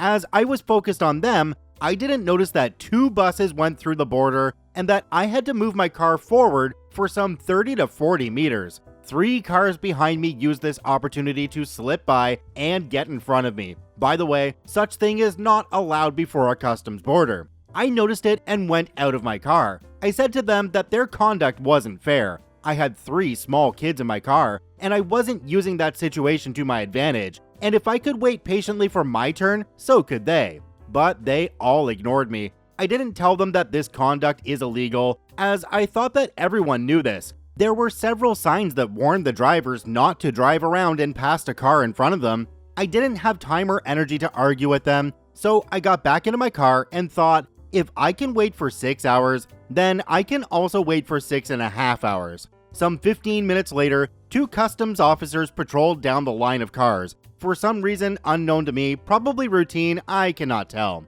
They looked into each car, and when they saw my toddlers on the back seat, one of them told me that they would immediately open the second gate to speed things up. Hungarians are great, aren't they? 3 drivers from those cars in front of me heard this, they were outside having a smoke, and rushed back to their driver's seats. I knew what was coming. I started the engine and let the 3 of them block my way, cut me off, and park at the front of the second, newly opened gate. I slowly left the first line and parked my car behind them. I had a gut feeling that my sister Karma, the B of B's, was about to act. Those 2 custom officers saw what happened and let the 3 cars through the gate, but they also told them to park their cars at the lots inside the custom border. Anyone who's ever crossed the Hungarian-Serbian border knows what that means. They were going to search all 3 cars and their passengers and baggage thoroughly, which meant hours and hours of waiting, answering endless questions, unpacking, packing, and all sorts of annoying stuff. When I arrived at the gate, the customs officers greeted me and asked for our passports. "What's the purpose of your travel?" one of them asked. I told him, "I want my kids to spend this Christmas with their grandparents in Serbia." He stamped our passports, greeted me, and wished me safe travel and a Merry Christmas. As a Christmas gift for my kids, he promised that he'd keep the 3 cars at the customs border for the next 6 hours at least, and that they'd have to pay a really nasty fine for their misdemeanor. The second customs officer said, "I hope you enjoyed your stay in Hungary, ma'am." "Oh yes I did, sir. I surely did." Ah yes, that new line they opened up right there, that one that you can see that's empty with nobody else in it, yep, that's the lane for consequences of your actions. Right over here, please. Enjoy your stay in Serbia. Alright, our next wall of story, comes to us from NG945. Older couple demanded we take their plane seats, only to demand we move once in flight. Let's jump right in. I was asked to post this over here too. I'm new in here, but here is my one karma-seeking revenge whilst it all played out story. So my husband, now ex, and I were one of the last aboard the plane as he had misplaced his boarding ticket, and we had to search for it. When we got on, we were walking up the plane and could see our row. The plane was pretty much full and all settled in. A couple older than us sat in our row of 3. I checked our tickets and then asked the couple what seats they were supposed to be in, as those were ours. They refused to move. They had scored 3 seats to their 2 bottoms, whereas the row in front had a very slim girl at the window. The air hostess came over, and as they were older and playing the age card, the hostess asked us to sit the seats in front. My husband argued that in the event of an accident, our names were not on the right locations. However, the hostess said she would swap these over.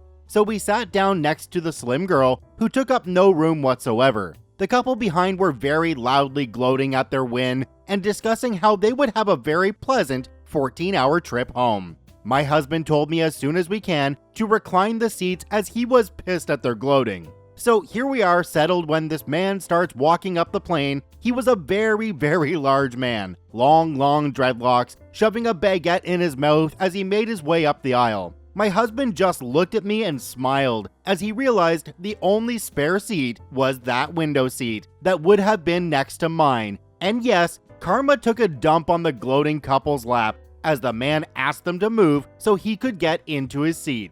Once settled, he took up a lot of the space, and once in the air, the lady called a hostess down and started having a strop about how we had stolen their seats and that we had refused to move when they boarded. Sadly for the lady, our argument at the start of the flight had been witnessed by the staff, as everyone else was settled by then, so she was shut down by the staff who refused to move us. They had a miserable flight as the guy kept getting up for the toilet, extra drinks, and extra snacks. Whoever he was a complete gem of a human being. OP, I hope you still reclined your seatbacks as much as you could. I hope the large gentleman passed gas all the time during that flight. And at the end of it all, I hope you bought that gentleman a drink, because he deserved it for unknowingly serving a large dish of karma. Our next story today comes to us from Tubis61. Do exactly what you're told. Let's jump right in. Back in my days working as a paramedic, I spent some time in the training school teaching clinical skills to new staff. We also had a driving section where we trained staff in response driving and also trained up new trainers. These are a couple of stories the head driving instructor had. One of the issues you find in teaching people to drive at speed is the red mist problem. Things are happening really fast and your attention narrows. This can be quite dangerous. This is something the driving instructors see when they have staff driving at high speeds, and one of the consequences is that the student drivers focus closely on what they are asked to do and follow instructions literally to the letter. When training new instructors, the senior instructors apply very specific malicious compliance, or as they call it, puppet driving. The idea is the senior instructor drives and interprets the student instructor's instructions exactly. The student instructor has to think very carefully about the instructions the driver is given. One example of this is the student instructor wants the driver to accelerate. They say, "Put your foot down," then the senior instructor will accelerate the vehicle as fast as they can along the road. If the student instructor then says, "Whoa, slow down," then the senior instructor will hit the brakes hard and carry out an emergency stop. Teaches you to think about what you are saying. The best story we heard of this was a chap who was really doing well in his instructor training, but sometimes didn't think too carefully about what he asked. The senior instructor took 3 trainees out to work on corners and bends. This is all about smooth transitions with careful road positioning on entering a bend, understanding the apex, and where to accelerate on leaving the bend. The senior instructor was playing the part of a driver, not getting the idea, and was making jerky transitions and positioning the car badly. They were following a civilian who was taking a really nice line in the bends, so the trainee instructor said, "Follow their line." So the senior instructor followed the instructions exactly. The drive was out in Lincolnshire in the UK, in flat country, few hills, fast roads, and some nice corners and bends. The car in front was moving quite quickly, and the senior instructor was doggedly following their line through the bends. That was right up to the point where the civilian misjudged a bend and went a foot or so off onto the verge. They held the car and got back on the road. The senior instructor followed the instructions he was given exactly and followed the line onto the verge. The driving school car was bigger and heavier, so it didn't go back on the road, it went a little further off the road. The other thing about Lincolnshire is there are some really nice houses, and this was the case at this bend. There was a very nice house, and in front of it was an immaculate front lawn, yard for our US friends. It could be described as a bowling green, perfectly mown with those stripes you see and surrounded by a border of cottage garden plants. Into this idyllic setting came the driving school car, a 1.5 tons of V6 powered metal traveling at 60 miles per hour. The senior instructor braked hard, pulled the wheel round, floored the accelerator, and aimed back at the road, carving a pair of deep ruts in the lawn as it went. As the car got back on the road, the trainee instructor yelled, "Stop!" And sure enough, an emergency stop followed with skid marks and clouds of smoke. At this point, the senior instructor turned to the student instructor and said, "Okay, how could you have worded your instructions differently?" Well, I hope the trainee instructor really left an impression, and I hope the students don't get stuck in a rut. But I guess we'll just have to wait for the next episode of Law & Order. In the landscape justice system, lawn-based offenses are considered especially heinous. In Lincolnshire, the detectives who investigate these vicious felonies are members of an elite squad known as the Special Garden Unit. These are their stories. Our next story today comes to us from Why the F I Get Suspend. You can't continue working from home because you go idle and chat too often. Let's jump right in. As part of the plan to return to office post-COVID, my company has done a lot of redesignating of who can permanently work from home, who can hybrid, etc. I really wanted to work from home full-time. I hate the office with a burning passion. It's distracting, it's a long commute, there's no benefit to being there, so on and so forth. I'd just rather be at home. Well, when we thought May was going to be go back to the office time, they started giving out the new designations. I got designated as an in-office full-time. It made no sense to me. I work on a team of 8 people, and each of us is in a different office somewhere in the country. I've literally never been to an in-person meeting or needed to do in-person work in 3 years at this company. Every single other person on my team got designated to work from home. So I brought it up with my boss and asked to work from home. When I started at this company and lived elsewhere, I got to work from home for 4 months before I moved, and the past 14 months during COVID had been at home. So 18 of 36 months at the company had been work from home. What I was told is that I go idle too often in the chat to trust to work from home. Basically, we have a company-wide IM system that shows you as available, idle, or in a meeting. If you don't touch your keyboard for 5 minutes, you show as idle. So they've decided to use this as a measure for who is working and who isn't. The thing is, like many people in many types of jobs, I don't have crap to do for a full 8 hours every single day. The amount of work I have to do on a typical day takes 3 to 5 hours of actual attention. There simply isn't something to do all the time. My performance numbers actually went up working from home. By all objective KPI numbers, I'm a better worker at home. In fact, in the KPIs that I don't flat out lead the team in, I come in second. There isn't work to do that I'm neglecting or procrastinating. When something comes up, I simply do it until it's done, or until I can't do anymore due to waiting on someone else, then stop. And I've done that method long enough that my work queue stays empty, because I work to get my queue down to the point where when something comes up, I can immediately address it and be done with it. But because I have other ways to spend my time in downtime, instead of messing around online at my cube, pretending to be working, meaning I show idle more often, I'm a worse worker apparently. I was told if it weren't for that, they would let me work at home. So I wrote a 6-line PowerShell script that virtually inputs the period key every 4 minutes that starts running every day at 8 a.m. and stops at 5 p.m. So now I literally never go idle. I do the same amount of work and still read books, watch TV, and play video games on the side. But I have a shiny green check next to my name all day. Because of COVID complications, they eventually said no going back until after Labor Day.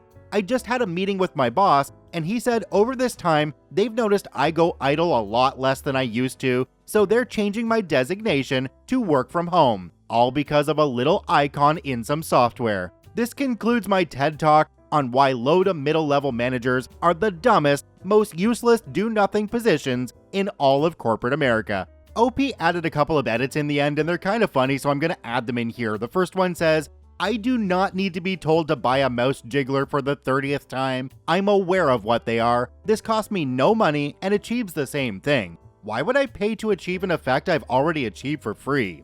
Edit number 2 says, a lot of people are understandably asking for the script. Well, here it is. That's the backbone of the whole thing. There's different ways to implement it with for loops or scheduled tasks or whatever. That part's up to you. But that's all the PowerShell needs at its core to accomplish this. A lot of people have pointed out that sending insert or F13 instead of period would be better, so change that up if you want. To all the people commenting that I'm a crappy employee and obviously trying to insult me over it, I wish I could make you feel just how little I care. To all the people implying a workday isn't valid, if you aren't at 100% capacity from 8 to 5, keep it up. You truly are an ideal employee. To them, enjoy the taste of leather, bootlickers. Edit number 3 says, some of y'all would be pissed as F if I explained the concept of firefighters to you. Okay, gotta mention that this is just a whole bunch of corporate stupidity. Measuring the idle time of these people when they're obviously hitting all their KPIs and doing a darn good job of it too is just stupid. A good manager is one that sits back and says, as long as you're getting your work done on time and accurately, I really don't care how you get it done.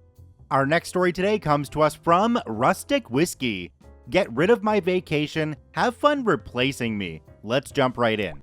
I originally posted this as a comment on another thread, but realized it needed its own limelight. I worked at a company that gave out exorbitant amounts of vacation. Anyone who worked there for 25 plus years received 8 weeks of vacation and 2 weeks of personal time. This was a family-owned company, but rather large. We ran 3 shifts, totaling 250 plus people. Enter Jimmy. Jimmy was a grizzled old man. He started at the company when he was just 20, now he was 63, and gave absolutely zero crap. Jimmy also knew how to make a specific part for our product, him and one other higher up in the office. One day, the plant owner comes out and announces he's selling to a corporation. He's older and ready to retire. He promises that there will be very little change and wishes us all well. The new company comes in and immediately goes after many of the great benefits we had. The first thing they do is cut everyone's max vacation down to 4 weeks and do completely away with personal time. Anyone who's maxed out had until December 31st of that year to use it up, and they wouldn't pay it out. They then go into the offices and clean house, firing anyone who's close to retirement, including Jimmy's backup. But they also do away with one very important rule. You no longer have to get vacation approved, you can just call in and take it. Jimmy is pissed, and they know it. They realize he's the only one in the building that can do his job now, so they hire a new kid for him to train, most likely to permanently replace Jimmy. So Jimmy does what anyone would do. He calls in the first training day for the new hire and lets us know he's going to use all of his PTO at once, and promptly takes 10 weeks off. We had a backstock of parts he had made, so it wasn't too unnerving, but for 10 weeks, Jimmy went and applied to other jobs, found one, and started. Fast forward 10 weeks, it's the day Jimmy is supposed to return. He doesn't. For 2 days, they try calling him and even go to his house. He's nowhere to be found. Finally, on day 3, he calls and resigns, and they lose their crap. The parts he makes are specialized and patented by the original founder. You can't just hire someone off the street to make them. What eventually happened was they had to contract the original owner to come in and teach some new hires how to make them. And when he found out what all they had done, it pissed him off. The last I heard, he charged them a 7-figure contract to teach them how to produce the parts, and they had to pony up or close down. Moral of the story, don't F with people's vacation time. OP for this one also added some edits on the bottom. The first one says, Jimmy made an electronic control module that was sealed and stayed fixed in a poured unit made of 2-part epoxy. Edit number 2 says, Jimmy didn't exactly miss out on a 7-figure contract and had 0 chances to take one. He left, said F him, and moved on. When they contacted the previous owner and explained the situation, it was basically a, you need my help, it'll cost $1 million type of conversation. Final update, thank you everyone for all the attention this received. I had no idea this would blow up like this. I have immediate family working with the company still, so if I hear any more rumblings, I'll fill you all in. Also, I worked here for 4 years. I have a few other Jimmy stories I may post at another time on the appropriate Reddit. Thank you all again. This is just generally how it goes when a company gets sold. The people selling it say, oh, nothing's going to change because they don't want all of the employees to jump ship.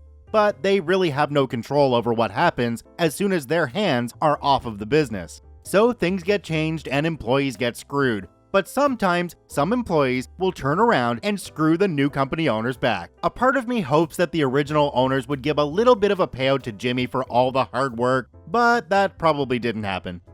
Our next story today comes to us from Princess G66. I don't care if he is dead, put him on the phone. Let's jump right in. I was sent here on a recommendation from another sub with a story you guys might like.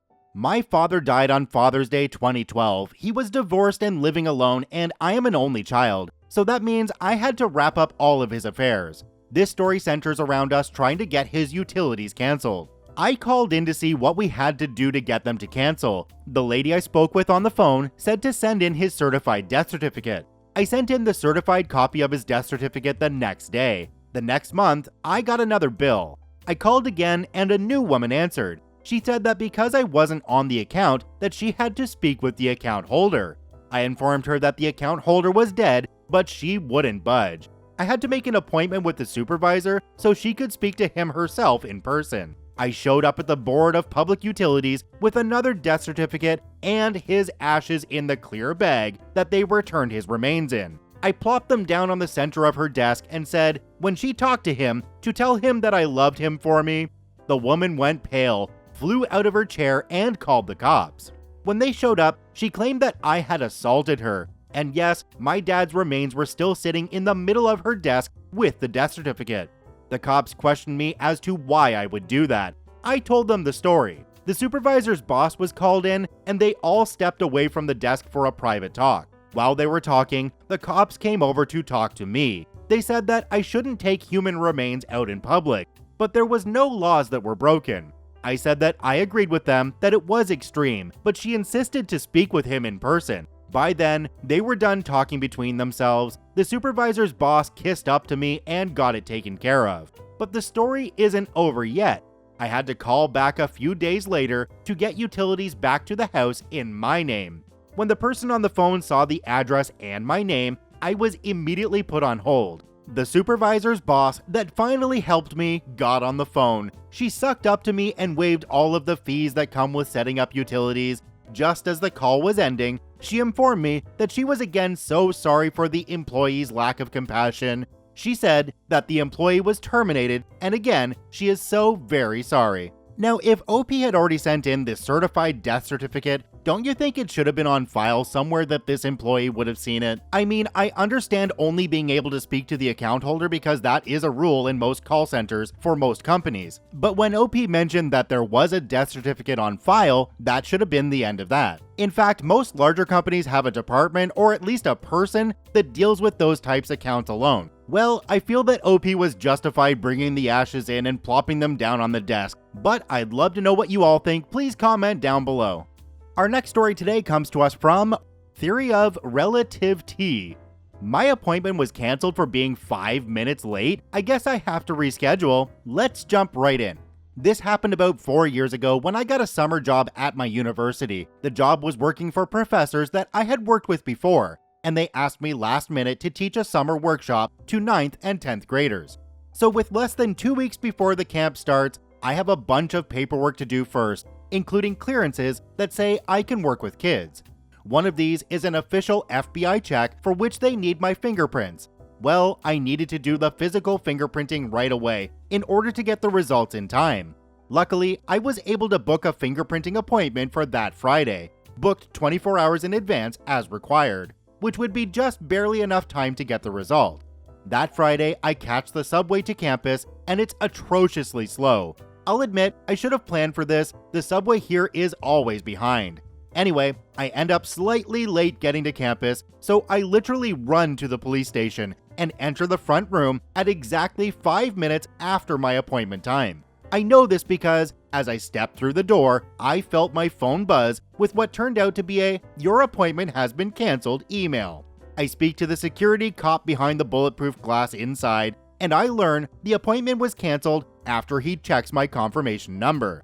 Apparently, they are automatically canceled if you're not checked in within 5 minutes. Obviously, this is outrageous, but I'm usually a patient guy. I ask if I can book a new appointment. That's no good, since it would have to be Monday or later. So I grab a coffee from across the street and return to sit inside the police station to try and solve this with some Googling while I slip into a more and more frantic state of frustration.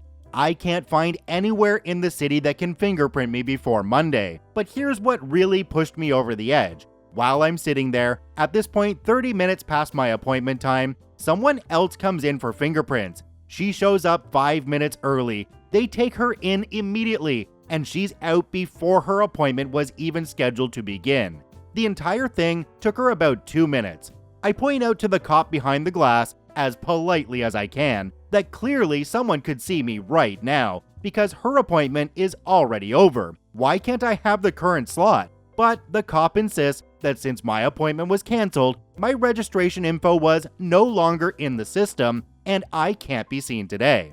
That's when the idea comes to me, and I confirm with him that showing up early is not a problem, because they would have my appointment and registration info in the system. You see where I'm going with this? So I quietly sit back down and take out my phone.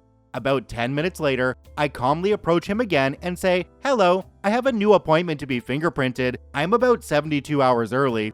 I have never seen such an exasperated sigh in my life, but he checked my new confirmation number and everything was in order. Within 10 minutes, I was walking back out after getting fingerprinted. I wonder if the cop behind the counter ever used this again in the future. "I'm sorry your appointment was automatically canceled. Unfortunately, since your appointment was canceled, you're no longer in the system and I cannot process you. However, if you book an appointment for any future time, you'll be back in the system. You can even come early to that appointment. Very early. Days early." Our next story today comes to us from Gray Woman 7. I was told I have to wear a bra, so I did. Let's jump right in. This happened last week. I was swimming laps at an indoor pool near my house. I'm a woman who has had a double mastectomy without reconstruction. My chest is flat. I'm totally comfortable with how I look, but prefer for my scars to be covered in public. As far as swimming goes, women's suits have extra material to accommodate typical chests. So when I wear them, they're baggy. For backyard swimming, I just use a couple of safety pins to keep it in place. For lap swimming, it balloons open like a parachute full of water and creates so much drag that it's difficult to swim. Tight competition swimsuits don't have enough coverage for the way the scars wrap around my sides under my arms. To get around this, I wear running shorts and a tight-fitting, full-coverage synthetic fabric, dark-colored tank top. It works great. Last week, I was approached as I left the pool facility by a worker. He said that they had received a complaint that a woman in the pool was wearing a shirt, which is allowed, but no sports bra underneath. He then said their policy requires women who are not in swimsuits to have sports bras under their shirt. He told me that the policy started when they had a problem where a woman would come in to swim and only wear a thin white t-shirt and no bra in the pool during family swim hours. I explained politely that I've had a double mastectomy and do not need a bra. I said that swimsuits don't fit me and my top is very dark and not see-through, plus even if it was see-through, all anyone would see are scars. He said he understands and felt bad, but the management requires that the dress code be followed. I explained how I was much more covered up than anyone else in the pool, and in fact, was wearing exactly what he was minus the whistle. He was in shorts and a tank top. There were guys in there with just tight-fitting swim bottoms on and women in bikinis. I look Amish next to them. He again said he was sorry, but he couldn't make an exception to the rules. I asked for the rules in writing, and he gave me a printout which did say what he was telling me. This brings us to yesterday. I dug a sports bra out of a bin of old clothes and brought it with me. I wore the same shorts and top otherwise. When I got into the water, I put the band of the bra around my head with the strap sticking up like bunny ears. People in the other lanes got a kick out of it once I explained what I was doing. I started warming up with my kickboard thinking the guy would come over and we would sort this nonsense out. Well, a lady in business clothes comes over and tells me I need to take the bra off my head. I would like to say here that this was adult lap swim. There were no kids in the pool area. I explained it all to her and said I was following the rule to the letter. I was wearing a bra, which is all that is required. We went back and forth with her saying I knew it had to be worn normally. I said I couldn't wear it the way others do because I don't have anything to fill it, and it would ride up to my chin while swimming without anything to hold it in place. She said I could use skin-safe glue. Yeah, no, I'm not going to glue unnecessary garments to my body, and I told her as much. I finally said that unless she could state the rule I was breaking, that I would like to continue with my workout so I could get home to my kids and let the babysitter go home. She walked away. I swam for an hour with that bra perched on my head, lots of readjusting it and once retrieving it from the bottom of the pool, then showered and went home. This morning, I checked my email, which is linked to my membership at the Aquatic Center, to find a message from her. They will not be changing their policies, but I have been granted a special exception to the rule, provided I continue to wear non-see-through tops. I wish they would have just gotten rid of the silly bra rule, but I'll take this, and if I ever see another woman struggling with their swimsuit over a flat chest, I'll let them know they can wear something more comfortable. I kind of feel sorry for the first guy because you know he wasn't management and was just doing his job like he was told to by people above him. I love that the business lady came in and told her to glue it to her skin, because that's an absolutely reasonable solution to this predicament. Water-resistant glue is a lot more sticky, and removing that afterwards is going to be even more painful on the scars. I don't think that was thought through. What bugs me here though is that only one change needed to be made to the rules. Naughty bits need to be covered up with something that's not see-through. Our next story today comes to us from the Sean Beeg. Boss tries to transfer me to a terrible position for my mental health. Didn't work out. Let's jump right in. There's a good bit of history behind this, but essentially, I was injured after being attacked in work. I developed PTSD and eventually had to go sick. I was sent to the organization's medical officer for assessment. He sent me for an independent assessment because he didn't believe I had PTSD. Independent medical assessment not only said I had PTSD, but that it was directly as a result of my injury in work. I was given reduced hours at full pay and a position away from the public for at least 3 months. I applied for some unpaid leave for the end of the 3 months to spend some time with my family and prepare myself before I went back to full-time. I spoke with my line manager during this time and was happy to return to my old position. During this time, my district manager changed. He got wind of my absence and decided I was not genuine. He decided to transfer me to a much busier spot where I'd be dealing with a lot of difficult people. I told him straight up I was not able for that. It was the area I had been attacked in and I'd have a lot of difficulty there. He said I couldn't go back to my old spot because that's where I went sick from. Even the medical officer said there was no reason to transfer me, but the boss stuck to his guns. He said he couldn't leave me in my old spot because it would be bad for my mental health. I'd be working alone most of the time, and there was no documented reason I would have trouble in my new position. This was all in April 2020. I'm sure you know what global event was kicking off then.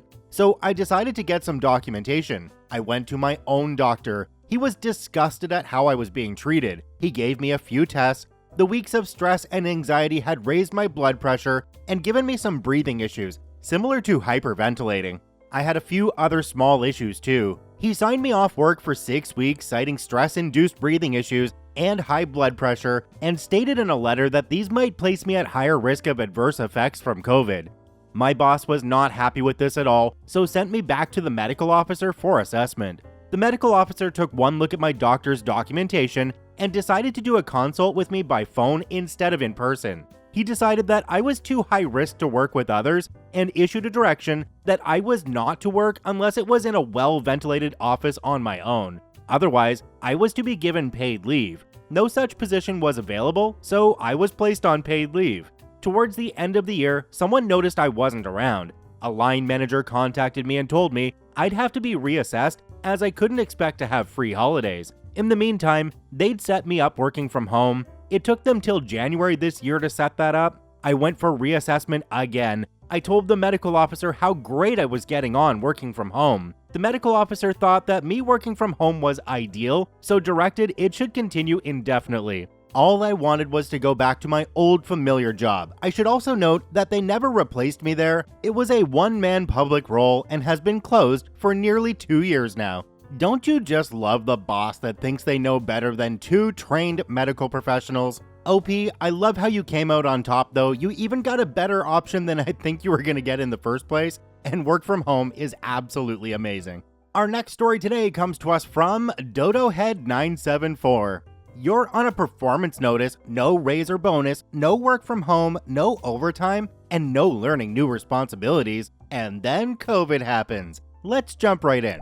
So I've posted a few stories about my wonderful old manager. Let's just call her Samantha. This story is about a coworker we will call Joe, and from day one, it was obvious that Joe was one of the hardest working people on the team, and Samantha could not stand him. So this is a few years into Joe's tenure with the team, and for whatever reason or another, Samantha decides to put Joe on performance notice, which is basically an HR notice that you have 6 months to get your crap together or you're fired. The reason on the paperwork? Improper attitude. Joe was the type of guy to always speak his mind, and while management says they live this, brutal experience shows this is a lie. The problem with notice is it also comes with penalties. No work from home, they literally take your laptop away and bring you a thin client, no approved overtime, and no learning new things or assignments. Oh, and no raises or bonuses. You have to prove you do your job well, and then after the 6 months, if you're not fired, the manager can extend with an additional probation period of another 6 months. January of every year is when we find out about our raises and bonuses from the previous year. And to put it delicately, that January, they effed us, to the point that one person walked out and 2 older employees, 30 plus years, took packages. Come February, we are drowning. And Joe can't work overtime, and Joe can't learn new things. Manager's orders, remember? Well, this is the middle of Joe's probation period, as Samantha predictably extended his notice, so this is where we find ourselves mid-March 2020. Cue Malicious Compliance. During the lockdown, they send the whole company home. Everyone is working from home, except Joe. He is home, just not working. He technically can't. And about 2 weeks into the lockdown is when Samantha finally notices. She goes ballistic. Why aren't you working? Blah blah blah on a team email with everyone CC'd. He replies all, as you know, I'm on coaching and cannot work from home. Tries to get HR to fire him, to which they reply, Samantha, you elected to continue the notice, which still has 4 months. We can't issue him a laptop until it expires. Turns out, the only way to rectify it ASAP was to petition formally with the head of HR that putting Joe on a performance notice was done in error and have all parties sign, including Joe. All this happens except Joe refuses to sign. He won't sign until they give him his bonus and raise, which they do. The whole thing took a month. A month of Joe basically on a free vacation. Well, I didn't expect this one to blow up like this, but there have been some questions that I feel I need to add some context to. First is the work we do. It's easy, like a stereotypical corporate job.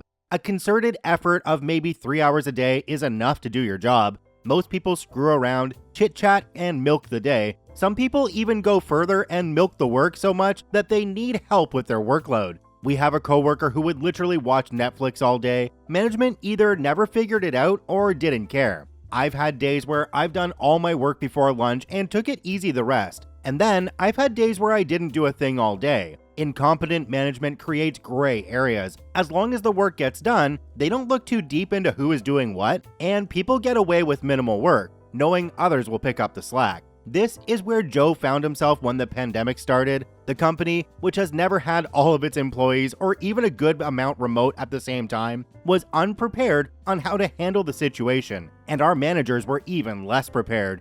Joe literally found himself forgotten and didn't raise his hand to tell anyone for a bit. Could you imagine if Joe was the only person that went to show up to work? I mean, OP mentioned in a comment that they did lock up the buildings and the badges didn't even work anymore. But could you imagine the security and IT email going to the bosses? Why the F do we have 28,000 attempts to unlock a door via a badge? You just know with the way that things went down, Joe is going to be the lazy hero legend in that company. Probably the talk of cafeterias and break rooms for a long time going forward. That is, assuming everyone gets to go back to the office at some point. Our next story today comes to us from JC McCon. I can only sit in the dining room if I'm eating food? Let's jump right in. A long time ago, I mean something like 35 plus years, I was a wee little crap, 14 to 15, with a bit of a smart butt attitude. I worked at the local pizza place and generally liked my job. My manager was a young 18 to 19 lady that the team would get high and drunk with after work, and typically just hung out and partied all the time at her apartment. Well, the owner decided that she was a little too young to be the manager, so he demoted her to assistant and hired a new general manager. We'll call him Mr. Smith. Mr. Smith ended the employee discount for food and ended our perk of getting to eat messed up orders because he thought that we messed them up all the time on purpose. Plus, he liked to eat anchovies right out of the can. Gross. So he was all around not very popular with the kids on staff, including me. Another rule that he put in place was that during our breaks, we could not sit at any of the tables in the dining area unless we were eating something. But he never specified what we had to eat. Cue the Malicious Compliance. At this point in history, another pizza chain that was famous for avoiding the Noid opened up a test pizza delivery place called Pizza Dispatch. This was a test to see if people would still like the pizza under a different name. The pizzas were 100% the same. The ingredients even had the original chain's name on the boxes. So one night during a really busy shift, I was told to go on break in 15 minutes. So I went to the payphone, we weren't allowed to use the store phone for unofficial business, and called up Pizza Dispatch. They took my order, didn't believe that I wanted it delivered to a different pizza place, but after I explained the situation, they were game. The guy probably didn't believe me still, but they delivered. They even expedited it for me. So 15 minutes go by, I go on break and I sit in the closet that we had for a break area until I hear Mr. Smith ask, "What the F are you doing in here?" The delivery guy reached into his bag and said, "I have a delivery for OP." I stepped out and said, "That's me," under the blistering stare of Mr. Smith. I paid for the pizza, gave a very healthy tip for the speed, then went and sat down at a dining room table, opened my box with my pizza as Mr. Smith came up and tried to make me eat somewhere else. I said, "You said that we could only sit in the dining room on our breaks if we were eating. You bring your lunch every day? Today, I brought mine." He got pretty mad, but I didn't push him far enough to get fired. But what did happen is that employees got our discount back, we were able to eat messed up orders, and Mr. Smith ended up teaching me a lot about work ethic, how to run a small business, complete inventory, and compute the profit and loss statement each month. This was in the mid-80s, so we didn't have computers in the stores, we did it all on paper. I ended up working for him the entire time he was a manager at our small restaurant and followed him to another chain later on. I still think about him and the lessons he taught me from time to time. While he wasn't a great manager at the beginning, he ended up being a great leader and mentor. Something that could have been said when the boss came out to the table was that, well, I would have gotten ours, but it's just too expensive now without the discount, so I went with one that's cheaper. I absolutely love how the story ended with the boss becoming a close ally. That doesn't happen very often. Our next story today comes to us from AIKDXZ. Malicious Compliance at Work 3-for-1 special. Let's jump right in. Back at the beginning of 2021, I worked at a small community health nonprofit with an insane CEO. She would constantly call team meetings to put down and belittle employees in front of the entire staff. Often, she would throw around some variation of, "Do I have to do everything around here?" and call everyone on staff incompetent. When we did do something right, she never gave us credit and always took the credit for herself. She threatened firing everybody constantly and would randomly call us to gossip and make petty remarks about each other, pitting staff against each other.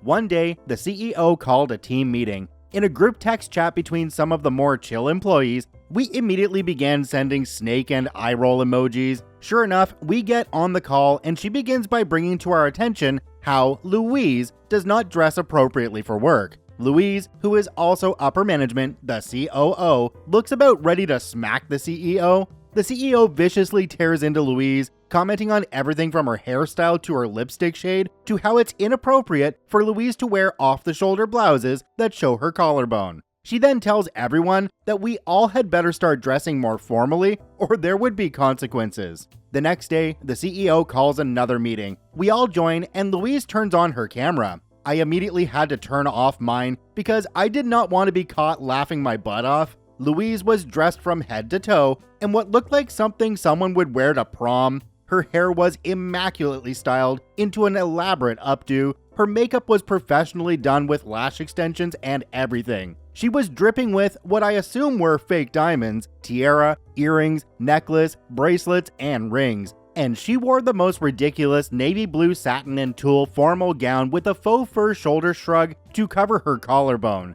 My best guess is that it was an old bridesmaid dress, but she never did say where she got it. The CEO was immediately fuming. "Why are you dressed like that?" she screeched. "You told us to dress more formally. This is formal wear. Is something wrong?" "That's not professional for work." "Oh, I'm sorry. I must have been confused. You said we needed to dress formally, but I think what you meant to say was professionally." The CEO was livid, but Louise continued to rock the prom outfit all day, meeting with patients and clients and everything.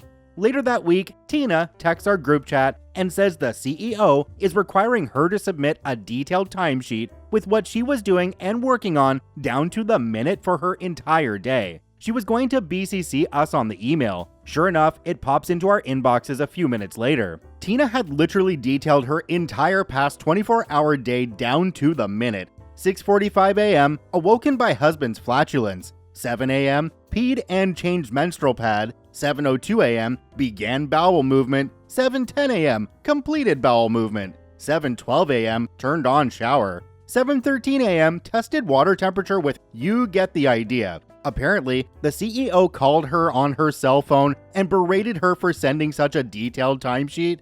Tina reminded her that she had requested her entire day down to the minute and didn't specify she meant her workday only. Finally, my turn. My job was in IT and most of my work was as a database administrator, but I often helped with other tech problems. One morning, the CEO called me repeatedly at 2 a.m. My phone settings have it so that if I miss 5 calls in a row from the same person, the do not disturb mode is turned off and the phone rings. I see who it is, silence my phone, and refuse to answer. At 6 a.m., she calls again. Again, I refuse to answer. 7 a.m., refuse to answer. 8 a.m., refuse to answer. Finally, at 9 a.m., I call her back. She asks to hop on a video call. "I've been trying to get a hold of you all morning. Where have you been?" Loud sigh. "Can I help you with something?" I asked, not even trying to hide my irritation. I literally rubbed my temples and slurped on my coffee loudly. "You didn't answer my question." "And I'm not going to. I was off the clock at the time you called." "You're salaried, right? That means it doesn't matter if you work 100 hours or 1 hour. You get paid the same, so I expect you to be available when I need you."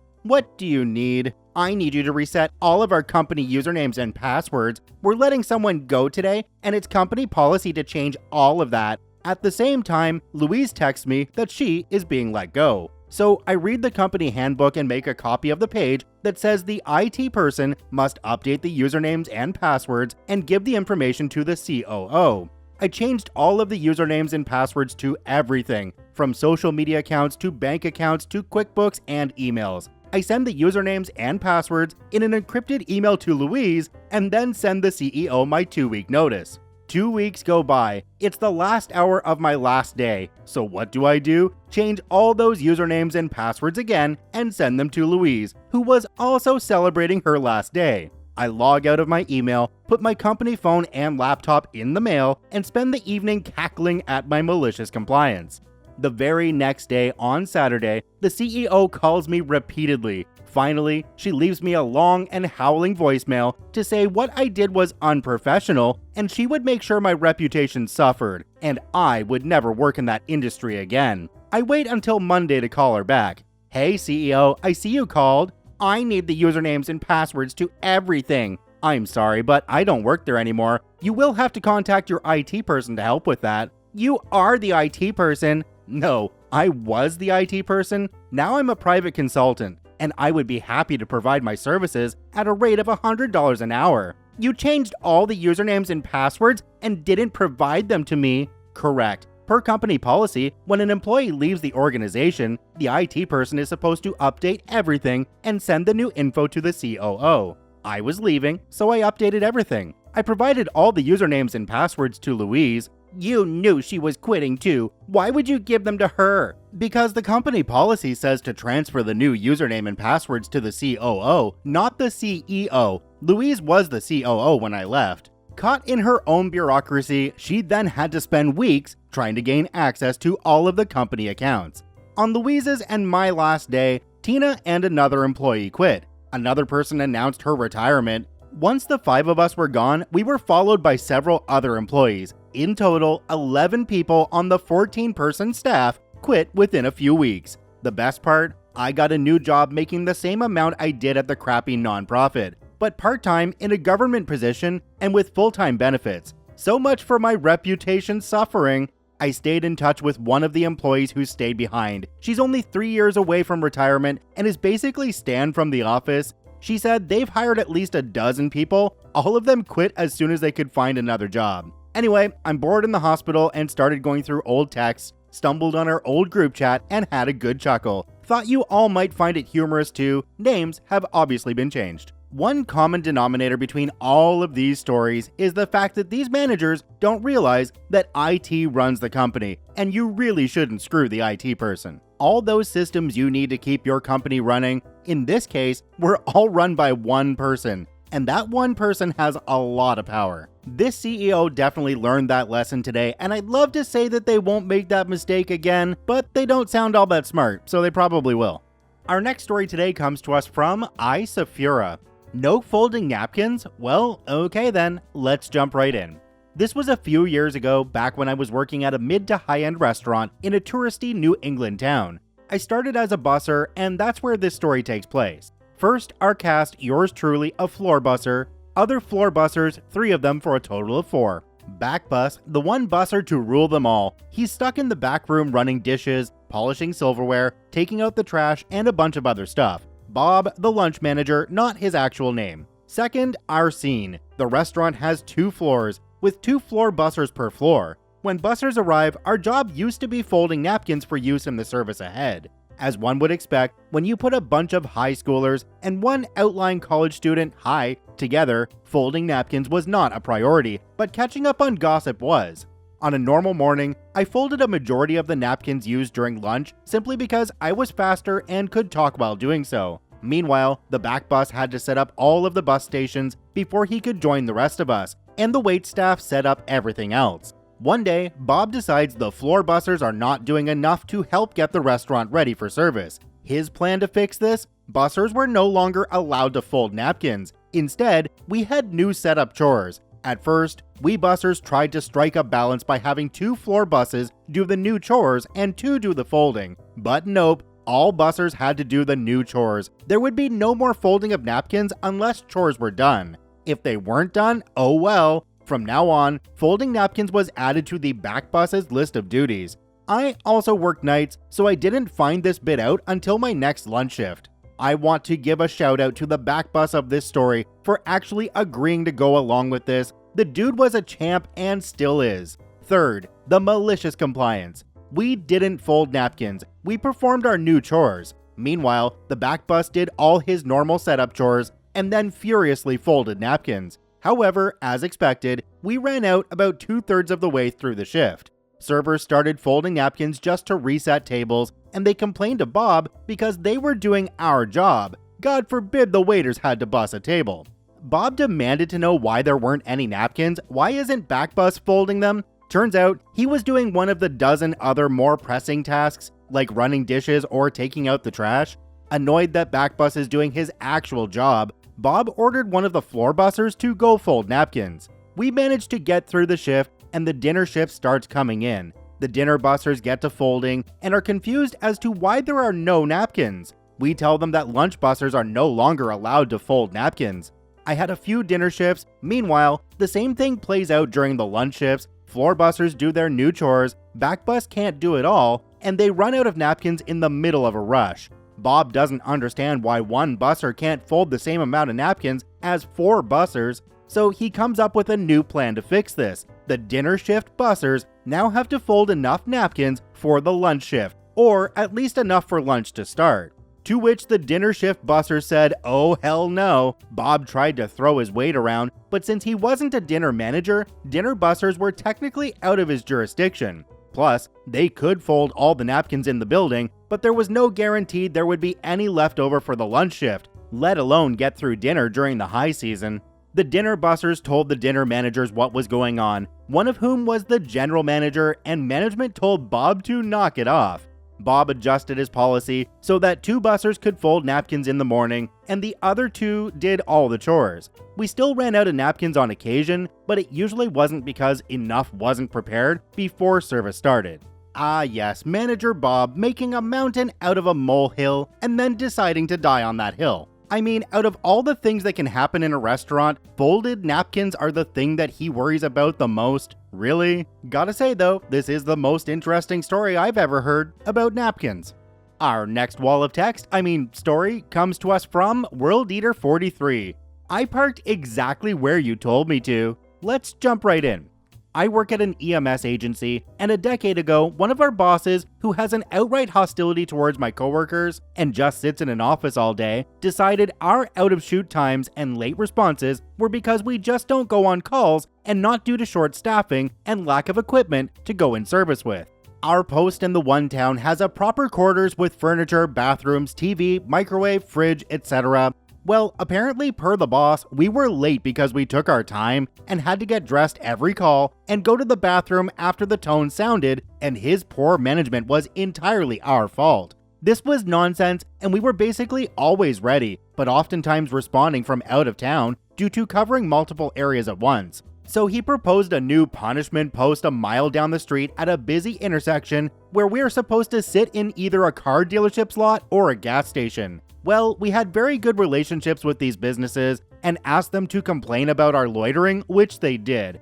Well, Bossman didn't care and told us to figure it out. We aren't going back to sitting on our butts all day. We work 12-hour shifts, and access to quarters in between calls is not asking much, and that certainly wasn't why we missed response times. It was poor resource management on his part. Well, since we were posted at this intersection, 3 lanes going each direction, we decided we would just throw our lights on and sit in the middle of the intersection until our next call. That lasted about half an hour before a cop showed up who we knew very well and who in fact used to work with us. He thought it was hysterical and at our request called dispatch to ask what was happening, and we told them over the radio, to which the supervisor also thought it was completely appropriate given the directive and complaints. Well, after a 45-second long conversation with the boss man's direct manager, that post was abolished and our quarters were returned. That particular boss isn't involved in operational decisions anymore, and they don't really let him interact with the field crews. My question here is, how did this guy still have a job? Because once somebody botches something this badly, through lack of understanding the most basic realities of a job, how do you keep that job? Our next story today comes to us from Not Social Butterfly. She told me to go catch the chicken. I was just doing what she told me to. Let's jump right in. This probably sounds fake, and I wish it was. I'm a 15-year-old female, I'm also a foster kid, and I've been with this family for about 5 or so months now. They are actually planning on adopting me, and I'm super happy here. We live on a small farm with a few chickens, pigs, rabbits, etc. We got 2 new chickens yesterday, and we put them in with the others. We put a piece of cattle paneling over the gate to ensure that they won't get out. I was super exhausted that day, since I'd stayed up the night before with friends over. I guess I wasn't paying attention, and I forgot to put the cattle paneling over the gate, and the new chickens got out. I got a bit of a lecture from my mom for that. Something else that is important to mention, I was put into the system only about 2 years ago, so I was raised with my parents in an environment that is quite different from most kids' upbringing. I lived in a treehouse for a while with nothing around me but wilderness, so I found my entertainment from climbing trees, rocks, or anything around me that was climbable. My house also had woods nearby, so when I'm bored, I often like to go walking in them so I'm not always homesick. I'm a little bit bigger than other teenagers though, so I haven't climbed a tree in a while, and those who have chickens know the pain of having to catch them. The chicken started to climb onto an old grapevine and then used that to flutter onto a tree branch. It kept working its way up the tree until it got high enough to where it decided I couldn't get it. My mom specifically told me I had to go out and get the chicken, so that's what I had every intention of doing. I grabbed a long stick from the ground and started to climb the tree. It was on a hillside going up a little bit more than sideways, so it was basically a balancing act trying to get up there. The tree was older and the wood was pretty weak, so I had to shimmy up it as slow as I could while the chicken sat on one of the branches, probably cursing me in its head. It was getting dark at this point, and I made it as far as I could up the tree before I knew it would break if I moved any further. I kept trying to poke it with the stick, but it still wasn't long enough for me to reach the stupid bird. So I started grabbing small branches from the tree and chucking them at the chicken in hopes it would fly on down. No, I wasn't hurting it, they were small branches. I wasn't leaving it up there without a fight, since I didn't want anything to get to it during the night, but I seriously didn't have many options. I was honestly considering sleeping in the tree since I was already about 30 feet up in the air in the woods at nighttime. I got bored there, and to entertain myself, I started singing or cussing out the chicken, whatever I could to keep myself focused on getting the chicken out. I heard my mom calling for me, and she asked me if I was okay. I replied with, kinda. I was 30 feet in the air, which was fun, and I was scratched everywhere from briars, and I had branches stuck in my hair. Not to mention, I'd been up there for about 45 minutes with no luck on rescuing the chicken, so I guess kind of was appropriate. She was just looking at me like I was crazy. We tried to get the chicken out, and eventually, she persuaded me to come out of the tree. On my way down, my legs started cramping, so I had to stretch out on one of the branches to try and get the cramp out. And she was just looking at me, probably wondering why I wasn't scared that I was going to fall. I'd climbed trees most of my life though, and am a total pro. Eventually, I got down, and we went inside. This morning, I woke up and the chicken was out of the tree, and so I left the gate open to see if it would try to go back in. Update, I caught it. I caught them both. This morning, I woke up and the little one had gotten out as well, so it was another race through the woods in attempt to catch the chickens. The big one was okay this morning, which I was happy to see, and the little one was with it, so at least I knew where they both were. I had to let the rest out so I could leave the gate open. Anyone who has chickens knows they are fast as hell, and being in the woods full of briar bushes, there was absolutely no way I could get them by simply catching them. So I left the gate open and climbed into another tree where I could see them and they wouldn't notice me. Every time they saw me, they would go further and further away, so I couldn't just stand around and wait. I had a good view of the gate from there, so I waited. Eventually, the little one walked in with the big one following it, so I climbed halfway down the tree and jumped out when I was close enough to the ground.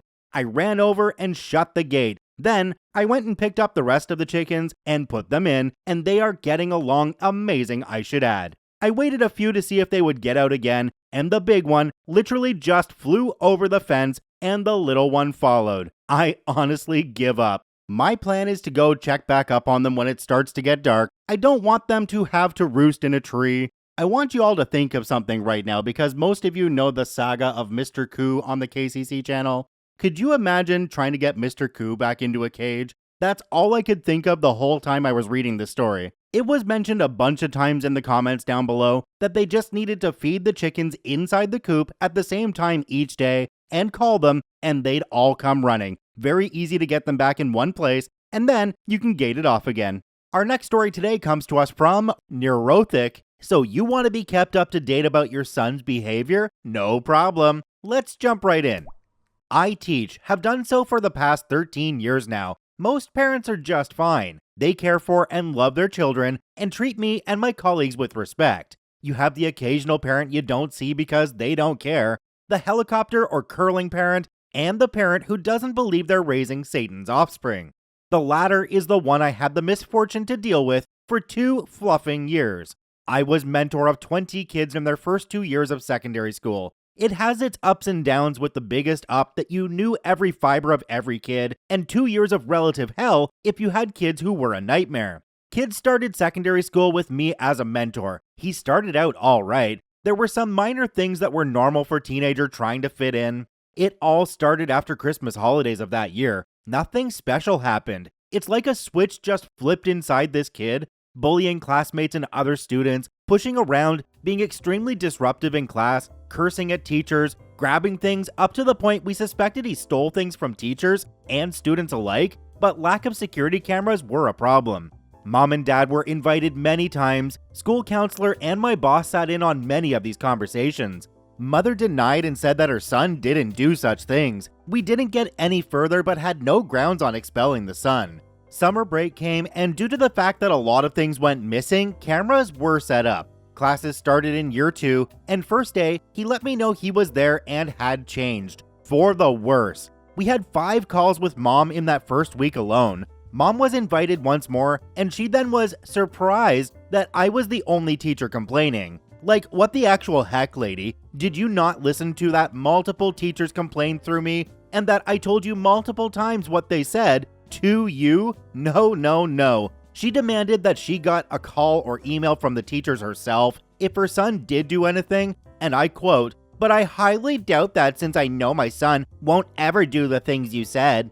Fuming at this point, I said I would talk to my colleagues. Cue the malicious compliance. Mommy wanted a call or email from the teacher who saw her son doing and saying things he shouldn't. You ask, and we get it. Kid was being such a butthole by now, he was well known throughout the school. So in the next school-wide meeting, I told her demand. Some frowns here and there, but then I saw it. Eyes glistening. Evil grins started to come along with the evil laughter of teachers. By this time, the kid had set a record in the digital student entry system, 20 entries a day from him alone. It all started the next day. Kid came onto the school property, walked up to a classmate, and started insulting him and his mother with cancer. 2 teachers heard and saw him do that, so 2 teachers sent an email to Mommy Dearest. 3 periods of lessons with a variety of terrible behavior. 3 emails were sent yet again. During first break, kid threw a bin through the canteen. 3 teachers and the custodian saw it. 4 emails about that. Then the custodian emailed again, telling that he refused to clean up after him and threw a chair before leaving. Another 5 periods for that day with 6 teachers. Science had 2 teachers. So you guessed it, 6 emails and 3 phone calls to Mommy Dearest. So on average, Mommy got 15 emails a day from the teachers alone. I had the immense pleasure to call or email every day to give a recap. Every email was sent with a red notification, so every email Mommy had to click on that message every single time. After 2 weeks, Mom called and the conversation went like this. "Yeah, I saw the emails. This is getting a bit much now." "Is it? But the last time we spoke here at school, you demanded that every teacher and other worker at the school would call and or send you an email about the goings-on of kid. We are simply adhering by your request to be kept up to date and that you hear from my colleagues personally. You can stop now." Unfortunately, we can't. Since kid does all these things, it is our duty to keep parents up to date on what their child does at this school.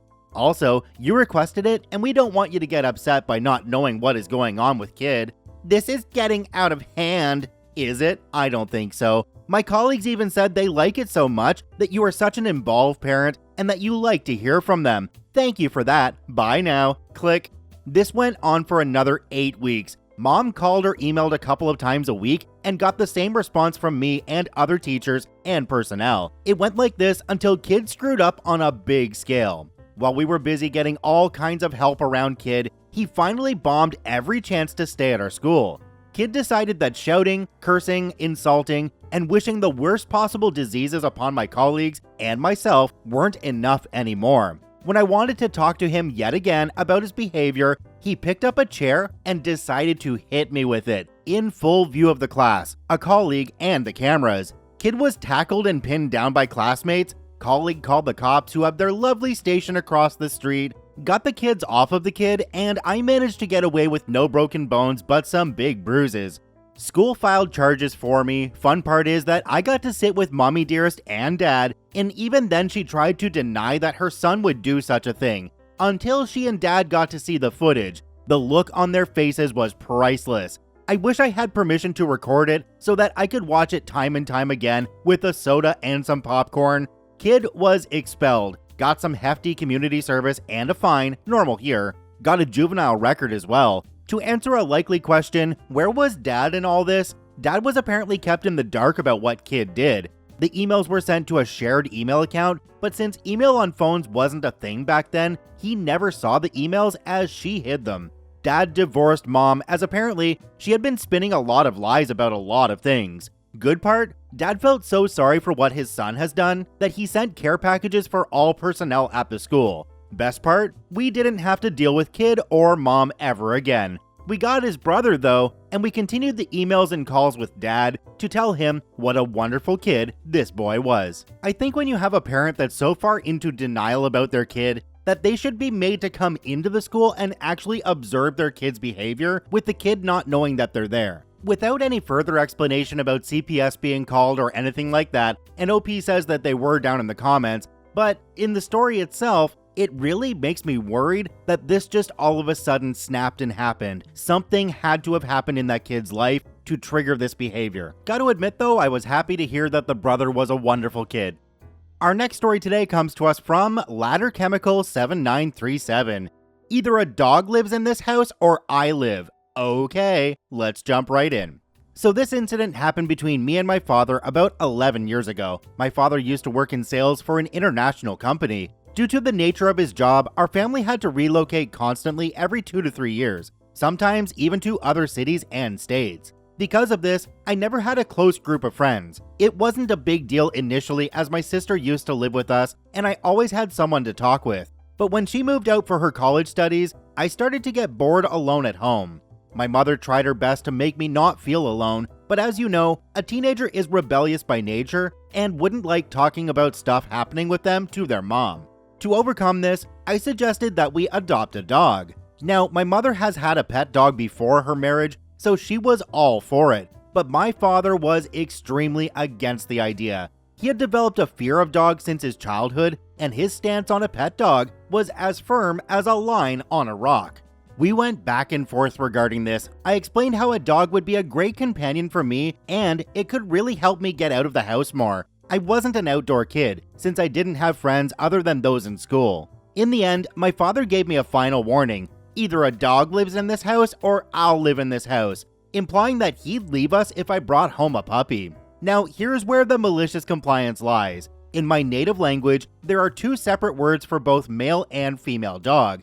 We speak Marathi, a regional language in India. Since Dad said he doesn't want a male dog in the house, my mother and I went and adopted a female dog for ourselves. When my father realized how I followed his threat to the letter for my advantage, he got angry at first, but told me that I'd be responsible for everything the puppy does, and I have to care for her from now on. After 11 years, my dad still tells the story to everyone about how I brought home a puppy just to mess with him and how proud he is of me because of it. Also, he no longer has a fear of dogs and continues to spoil our dog to this day. OP mentioned down in the comments below, it said, "I'm responsible for training her and they both are responsible for spoiling her with all the treats and snacks." I can understand dad not wanting pets in the house, especially when it's the kids that want them and not really the parents. Because kids lose interest in things very quickly. They might enjoy this pet for a couple of weeks and do everything that needs to be done for that pet for those couple of weeks, take him out for walks and whatnot, but then it's going to become a task. And that task will likely fall back on the parents, especially when the kid's at school and whatnot as well. Our next story today comes to us from King Neptune 07. Won't let me go home? Okay, can't make me work. Let's jump right in. This story isn't mine but a coworker on my ship. The shipping company I used to work for would do crew changes in the US. The ships were on liner route and would eventually make it back to the United States where crew members would swap out. However, I then got a new job where the ships weren't on liner service, so usually your relief would be flown out to whatever country you were in. It usually ended up being a nightmare with schedule changes, messed up flights, etc. One colleague was severely overdue. The company sent a relief out to take his place so he could get sent home. The company also has a policy that vacancies need to be filled before overdue reliefs. However, they were waiving this for the engineer in question and sending him a relief first, then filling the vacancy later. The relief gets there and the guy does turnover, teaches him all the specifics, etc. The offgoing engineer asks, "Okay, when is my flight?" The chief engineer tells him, "Oh, sorry, actually we're not letting you go. We need to wait for the company to send a second relief because I used that guy to fill your vacancy. You need to stay here." Needless to say, the third engineer was pissed. I think he had already scheduled a vacation with his family, like Disneyland or something. Anyway, the ship got underway to sea and he was still there. Around 10 a.m. one day, I went to the officer's lounge to get a cup of coffee and chill for a few minutes. I saw that guy sitting in the lounge in his pajamas watching the news. And the next day and the next day. Instead of working, he decided to just watch TV and nap all day. He said, "Yeah, my relief's here. As far as I'm concerned, my job is complete. They cannot get me a flight, but they can't make me work." After a few days of this, the chief engineer actually tried to give the third engineer a disciplinary. He called him into his office and berated him. The next day, the company called the chief engineer in the middle of the night, daytime in America, and basically said, "What the F are you doing? Let him go now." The disciplinary didn't go through, he got flown off in the next port, and he continued to draw overdue relief pay and salary those days he was not working. OP added a side story down below. It says, "On the same ship, some other crazy stuff happened after the pandemic. The steward's utility man on my ship was overdue. His relief showed up to the ship. The relief could barely walk. He needed a hip replacement, I guess, but decided to come out anyway. At the time, you couldn't get a flight out from Singapore, so the offgoing steward's utility man just stayed on and decided to keep working. 30 days went by, and then 2 weeks after that, he stopped getting a paycheck. The offgoing steward's utility man checked why he wasn't getting a paycheck. And get this, he had exhausted his leave. He called the company and they told him, "You're at home. You went home over 6 weeks ago." They had marked him as on vacation from his original relief date, despite the fact that he was there and working overtime the whole time. The company was charging him vacation days. Then, when those were all spent, stopped paying him and told him he was AWOL. Anyway, the reason why I brought up the guy before who was on crutches basically and had hip problems, within 2 weeks, that guy basically could no longer walk. We had an abandoned ship lifeboat drill and the guy was blocking the whole crew from going up the ladder stairs to the lifeboats. He was expected to be able to don a firefighting ensemble. Anyways, so he had to be medically repatriated to the US. Company policy is anyone in that sort of condition requires a medical escort to help bring them home. Guess who got to be the escort? The guy he relieved, the offgoing steward's utility man. It sounds to me like the way that ship was run was just absolute crap. From the comments down below, it seems like a lot of ships run that way as well. Who knew? The people on the ships allow themselves to get screwed over like this because the pay is just so good. Our next story today comes to us from Liska Mariella. Maliciously comply to overwhelm our external IT service. Let's jump right in. I work with a small company to finish my bachelor's degree. Sorry, English isn't my mother language. They are expanding right now and the new building was just finished, so a lot of people moved from our building into the new one. So we have a lot of empty rooms, but apparently didn't get any new office furniture, which I still can't understand, because you can't employ new people and build a new house without buying new office stuff. The problem was that a lot of people share their office tables and move around from office to office whenever someone is missing. So it's not that we don't need more space and furniture. During the move from our colleagues to the new building, someone plugged in a LAN cable wrong, which caused the server for 2 buildings to shut down. After nearly 2 days of troubleshooting, the server worked again, and the first thing our managing director did was send an email to everyone how we're not allowed anymore to plug in or plug out any of our LAN cables ourselves. Instead, we have to write a ticket for our external IT service. Needless to say, that would take ages. Also remember that a lot of people have to move daily and everyone has a laptop that they need to plug in. Well, the whole company just figured, let's just maliciously comply. So for the next week, everyone who had to move between office tables just wrote a ticket in the evening and came to work the next day to wait for the external IT guys. During that time, the colleagues which would normally work on that office table just sat there and waited for hours not doing anything. After a few higher-ups complained that they can't work, The managing director got us enough office equipment that everyone has their own place. Now a lot of people have to move on the same day and are still waiting for the external IT service to plug out our laptops and plug them in on our new desk. The funny thing is, on the same day of the move, there are some server problems again, and together with the move, the company wrote 160 tickets in one day for the external IT guys. We only have between 200 and 300 workers. Needless to say, they didn't get to everyone, which means we're still waiting for them to plug out and plug in our laptops. Also, because of how many tickets we filed, really important tickets got overlooked, and now a major customer is pissed because they didn't get their data. The management wrote another email today that they will work on a better solution for the plug-in and plug-out rule, but we're all still sitting on our old desks and are waiting for the IT guys not working at all. And rumors are that the IT service is really pissed at management. It was mentioned down in the comments that there's a really easy solution to this whole thing. Buy colored LAN cables. Red are only to be plugged and unplugged by IT, green are free for all. Sounds to me like a completely simple solution that would absolutely negate the problem. Our next story today comes to us from Jupracabra. Denied a raise and moved to overnight position and told, "Don't care how you do your job, just do it." Okay, I will. Let's jump right in. I used to work in hotels in a ski town in Colorado. Very expensive, but the quality of life, very common saying there.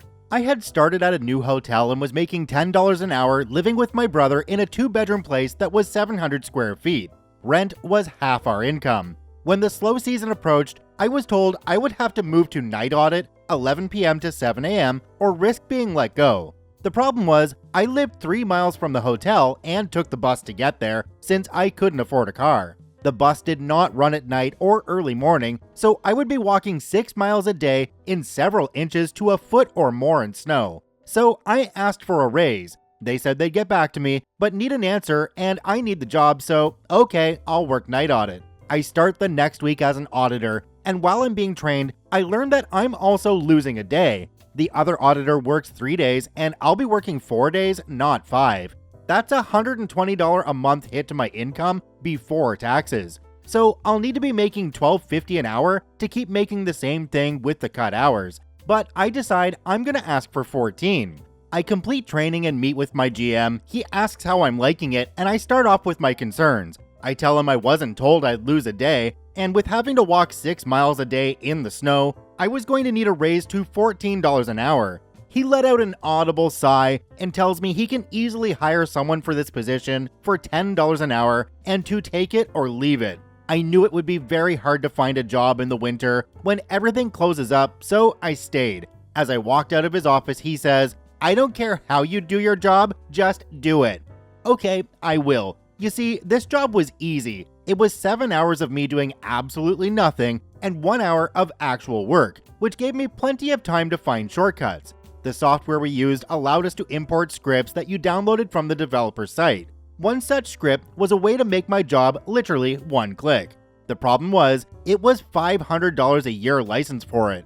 Obviously, I wouldn't propose to my GM a way to eliminate my job, but there was a free trial on every script for 7 days. I remember at the time, you get around paywalls on news websites by going into the web console and simply removing the paywall from the source code. I decided to see if this was something I could do with this script. And what do you know? I downloaded it and opened the script in a text editor, and the only thing making this script a trial was a line that said, "License expiry," and had the date set 7 days out from when I downloaded it. I changed the computer's date to 8 days from now and tried to run the script in our software, and got a notification that said the free trial had ended. So I changed it back and set the expiration date to 2050. This took my manual job of 1 hour and made it 3 to 5 minutes. All I had to do was specify a date range and check off what reports I wanted done and printed and click start. That was it. I always manually reviewed everything just in case. But that wasn't it. We had a kitchen where we made breakfast and dinner for the guests. Evening shift got free dinner and morning shift got free breakfast. I didn't get anything. They eventually decided to have the auditors set up breakfast so the kitchen crew didn't have to come in early. I asked if we got free breakfast and was told no, despite setting up everything to make their jobs easier. I should also note that we had to clean any dishes left from dinner that the kitchen didn't get to, despite not even getting any dinner. But I had the kitchen all to myself for 6 hours, so I started making myself dinner around 1 a.m. Whatever I wanted. The only limits were the ingredients in the kitchen, and since I was responsible for dishes from other shifts, I never left any evidence behind. I no longer had to buy food to bring to work. I later realized that I could put dirty dishes back in the return bin since it was covered and the breakfast crew never checked to see if any dirty dishes were in it, and the very few times they did check, they assumed dinner forgot to check before leaving. I always cleaned up the dishes I used making myself food out of fairness though. So now my job no longer requires me to do dishes, I get free food, and all I have to do is remember the date and click a button to do my actual job. What am I to do with all this time? I watched so many shows, I played online games on my laptop, I started learning Spanish. The GM did say he didn't care how I did my job, just do it, and so I did. I did eventually decide to move away for a much better job far away and had to give up the comfy life. I trained my replacement the way I was doing things, including the script, and did not teach him the manual way. Before I left though, I decided to change the trial date to 1 week out. 2 days after my last day, the front desk manager texts me and tells me that the other auditor was just fired for making racist remarks to a guest, and that guest recorded him, so he was fired once the GM got in. He asked if I could come back until they got someone else and said they'd pay me $15 an hour. Unfortunately, I was leaving in 2 days, so there was no way. I got a call from the GM at about 5 a.m. the day of the expiration, and he asked about this free trial thing and why wasn't the new guy trained how to do the audit properly, who was apparently working 7 days a week since no one else knew the audit except the new guy and of course me. I reminded him that he told me he didn't care how I did my job, just do it. So I did exactly that. I could tell he wanted to yell, but he held back. He then demanded I come back and fix it, or he'll have to take legal action. I told him I was already at my new place, 2,000 miles away, but I would happily do it for airfare, a free room, free meals while I'm there, and $10,000. That was when he lost it and I hung up. He texted me after saying he was contacting the lawyers and that I effed up and prepare to face the consequences.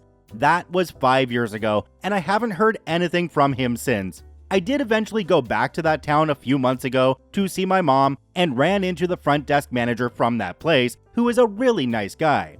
He told me the GM was caught effing the head housekeeper in his office by his wife one day, later divorced him. The 19-year-old girl working the front desk in the mornings later filed harassment charges against him, and he resigned after that. The AGM jumped ship after that. The GM was also a coach for a basketball team and hit a kid with a metal bat, breaking his arm, and got his crap rocked by the dad. Not sure what happened to him after that. The front desk manager now runs the place as GM, and he's made sure that he, the AGM, and the FDM are all trained to do the audit. Well, that right there is the first rule of being in IT. Never do something that you can script to do. Now, you have to think that the threats from the GM were just them trying to get OP to come back and work for free to get things back up and running. There is absolutely no way that a lawyer would have taken that case. They would have looked at the GM and said, "So you want to take them to court because you didn't do your job?" Yeah, no. Our next story today comes to us from Cole Carmot. Think of what the customer wants? Sure, let's jump right in. I can't believe I'm writing this, but here we go. I got a 2-for-1 special on Malicious Compliance today. I work at a print hub, working the printers and adjusting files and such. I put in a lot of work to deliver a perfect product, despite the issues that plague the shop, and always ensuring that everything I produce is quality checked. This isn't due to me putting pride in my work, however, but rather my boss nitpicks nearly everything. If something is off-center by a millimeter, it's redone. If there is a small scratch on one poster in a pack of 5, the whole order is redone. Now, don't get me wrong, the boss is a good person, not a Karen or anything, but sometimes we have to redo orders several times to ensure it is done to her expectations, which is absolutely fair. She is the boss, and it's not too often she does this. Anyways, on to the incident. I just learned that I am supposed to run a one-shot D&D session this weekend, short notice, have maps and everything to set up. It's a long story why this is last minute, but doesn't pertain to the story. As a result, I quickly picked out one of the dungeons I ran in my regular Dungeons & Dragons group, a galleon ship trapped in time, where the players need to manipulate the environment to have the crew open or close doors, and turned it into a one-shot adventure. I call it the time between the seconds. Since it was last minute, I didn't really have time to optimize maps, so I just sent the order through my job's online submission, with the intention to just print out a pixelated mess just for the sake of having visuals. It's the way I DM. I like having visuals for my players to help them envision the area. Today, when I came in, I found the order I submitted and completed it quickly. Admittedly, it was a bit of a mess, and it didn't help that our color machine started leaking toner, again. Blue streaks on the paper and everything. Whatever, I am fine with it. An hour later, while I was working with posters, my manager, let's call her Kay, came into the room. She started holding up my order. What is this? Oh, that's my job. I was interrupting. How can you say this is good? It's pixelated and the machine dumped toner on it. Kay, it's okay. It's not okay. You have to contact the customer and figure out how they want to proceed. Trust me, I'm sure the customer won't mind. Look at the customer name. It doesn't matter. I want you to see how they want to proceed. Think about what they want. Yes, Kay. Kay dropped the order in front of me and left the room. I considered my options for a moment and looked towards my dwindling workload. Screw it. Malicious Compliance number 1. I finished my assigned work and got to work on the maps. As I said, I didn't properly optimize them or anything, so I started working through the 5 11x17 maps I had, smoothing out the pixels. It took about an hour to get everything set up. Normally, I work on a program other than Photoshop for my maps. After that, I went through the character sheets, filling in any of the blanks I left in, such as personality, bonds, and gold. About 15 minutes. Then one about any random gear they may have. A big part of this one shot is their carrying weight, so I calculated those totals up another 20 minutes. About an hour and a half later, I have the files up to the customer standards, which is mine, and I print them out again, but the toner dumping on the color printer is still an issue. So even though the files looked a lot better, there were still blue streaks in the paper. So when Kay saw it, holding up the completed order, "OP, what are you doing? You know the color machine is down." "I know, but I can't wait for the machine to be fixed." Kay considers for a moment before speaking. "Call the customer and explain the issue. See if they will accept half off." "That isn't needed, cuz." "Just do it." Taking a deep breath. "Stay here, please." Malicious Compliance number 2. I picked up the office phone, looked her dead in the eyes, and dialed the number on the order form. From my pocket, the Silver Samurai theme from Phoenix Wright series began to chime. I take my phone out of my pocket and answer, immediately saying, "Yes, I will take half off my order." Kay was speechless and just quietly walked out the door. To her credit, she did honor the half off she offered the customer, but perhaps next time she will actually let me finish what I'm trying to say instead of constantly cutting me off. Don't get me wrong, Kay is a good person, but today was a harsh day on everyone since our machines are having issues. The only one who was able to get anything done was me, since my printers, the wide format, and the drafting machines were working properly. I am sure tomorrow we will have a laugh over the situation as the machines are fixed now and stress levels have lowered. When someone cuts you off, it's basically saying that what you're saying doesn't matter, and that it only matters what they say. The only proper way to respond to somebody who interrupts you is to kindly let them do it the first time. But if they do it a second time, say to them, "I'm sorry, was the middle of my sentence interrupting the beginning of yours?" I do like how the boss just walked out of the room when they realized their mistake. One more thing though, OP, because you are the customer, you should probably write yourself a review and say how stellar the service was and how handsome the person who waited on you was. Our next story today comes to us from Moby Dick. Don't clock out late, no problem. Let's jump right in. I worked for a hotel chain restaurant as a busboy and had lots of other little side jobs besides working the floor, mostly helping to move stock off of pallets and stuff like that. Sometimes I would clock out a little late if shipments came in later or it was a busy day, plus large shipments always guaranteed another hour on the clock. We got a new manager who looked at my time card during her first fortnight as a new manager. She was real aggressive with me, asking me why I clocked out so late. Like, "So what's up? You're playing video games on the clock for an hour? You just hanging out getting paid?" The rec room had video games. I explained that I was unloading pallets and she said, "You're a busboy. That's not your job. You clock out at 9. We have a payroll to make and we can't do it with people working extra hours because they didn't work hard enough during their shift." Okay, fine. Finally, about a month later, it was summertime and we get this really late delivery of a bunch of dairy items. The head chef received it all and then had me start unloading it. This is at 8:45 p.m. I told him, "Chef, just to be clear, Miss Weatherby said that I have to clock out at 9. Well, I need this thing unloaded. I've got 15 minutes and then I get in trouble if I'm not clocked out. Do your best." 8:46 p.m. Go get the dolly. The dolly was taken by the banquet people, so I find it and start moving stuff. 8:53, first load on the dolly. 8:58, unloaded and back to the pallet. At 8:59, I stopped what I was doing, left it all there, and walked directly to the punch card machine. 9 p.m. on the dot, I punched out. The next day, I got a call from the hotel's general manager asking me why I left all the dairy on the pavement. It was left out overnight, and hundreds of dollars worth of stock was spoiled. Yes, I had to clock out at 9 p.m. Do you think it was a good idea to leave the milk outside? No. Then help me understand why you didn't put everything away. Miss Weatherby was very specific that I was not to clock out late to unload pallets. She said that's not my job. Did it occur to you that the chef needed to know this? I told him I needed to clock out at 9 p.m. We've lost hundreds of dollars and wasted all this food. I would like to go back to the way it was, instead of having to clock out right at 9 p.m. on my evening shifts. Don't do this again. Clock out when the job's done.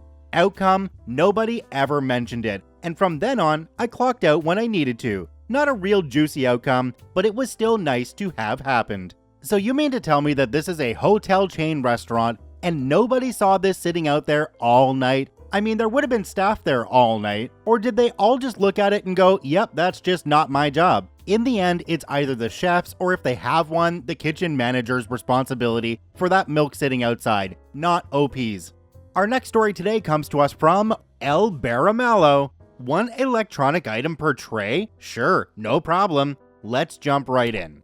Longtime lurker, first-time poster, English not first language, you guys know the drill. This happened yesterday as I was returning home from a 2-week trip to Germany. The final leg of the flight departed from Paris, where I had this lovely interaction with the agents, whom, despite me knowing are not TSA, I still refer to as TSA in my mind. While going through security in the airport, I know the drill. Belts off, jacket off, take the laptop off my bag. So I submit to the X-ray 4 trays, one with my carry-on, one with my laptop by itself, one with my belt, watch, and jacket, and one with my personal items. Think fanny pack. I'm randomly selected for further screening. I have a Lebanese last name and a beard. I'm always randomly selected for further screening, and the agent berates me for putting all my electronics together. I point out that I took my laptop out of the bag as per standard procedure, and the agent says, screaming at me mind you, that that is not enough. I must take out every electronic device from my carry-on and put each of them in an individual tray, and I'm being sent to the back of the line to do so. Here comes the malicious compliance. There are 2 things this French TSA agent is unaware of. The first thing is that I'm a videographer by trade, and I was in Europe to cover an event, Spiel, with video footage and interviews. The second thing is that Air France changed my flight time, so my 2 hours layover became a 10-hour layover, which I'm not particularly happy about. So I'm being sent back to the end of the line, and I have to submit each electronic item individually? Sure, no complaints from me. 2 camera bodies, 1 drone, 1 GoPro, 4 lenses, 9 batteries, and 2 lavalier microphones later, there is no more space on the treadmill. People behind me are complaining they will miss their flight because I'm taking so long. There's nothing I can do. I'm just following the orders I received. And at this point, I only unpacked my photography vest and fanny pack.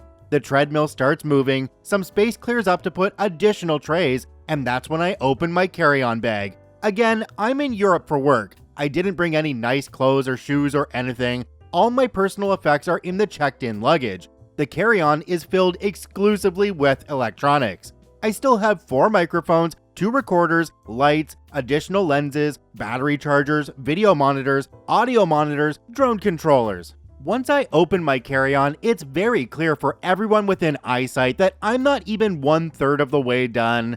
1 electronic per tray? Sure thing. I'll just occupy this entire checkpoint by myself then. The people behind me in line are literally jumping and screaming about their missed flight to the point the security agents leave their post to control the line. Someone in a non-uniform suit appears and talks to the agent who sent me to the back of the line. That's when the unthinkable happened. The agent comes to me and says that there would be no need for me to continue separating my electronics, and I could just submit my entire carry-on bag as a single item, and they'd examine it further if it seemed necessary.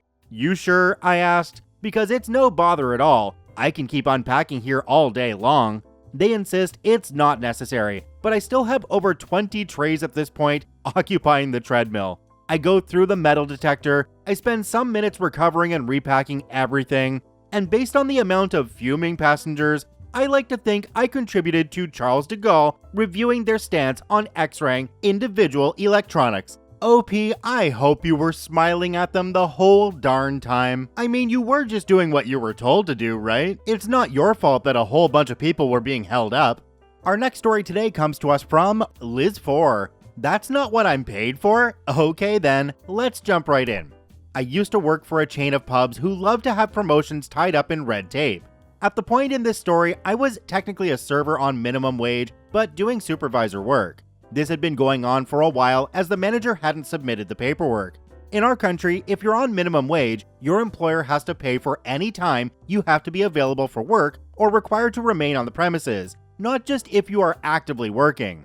Manager would frequently rota me on awful split shifts like 8:30 a.m. to 2 p.m., then 5 p.m. to close, approximately midnight by the time the tills and cleaning was done. Because I was the only supervisor on shift, I was expected to remain available for those middle 3 hours in case I was needed for manager stuff. Now, initially, I didn't mind this so much because the inconvenience of traveling back home to just come in again. I just chilled out with some free experiment from the kitchen and a good book in the corner of the bar.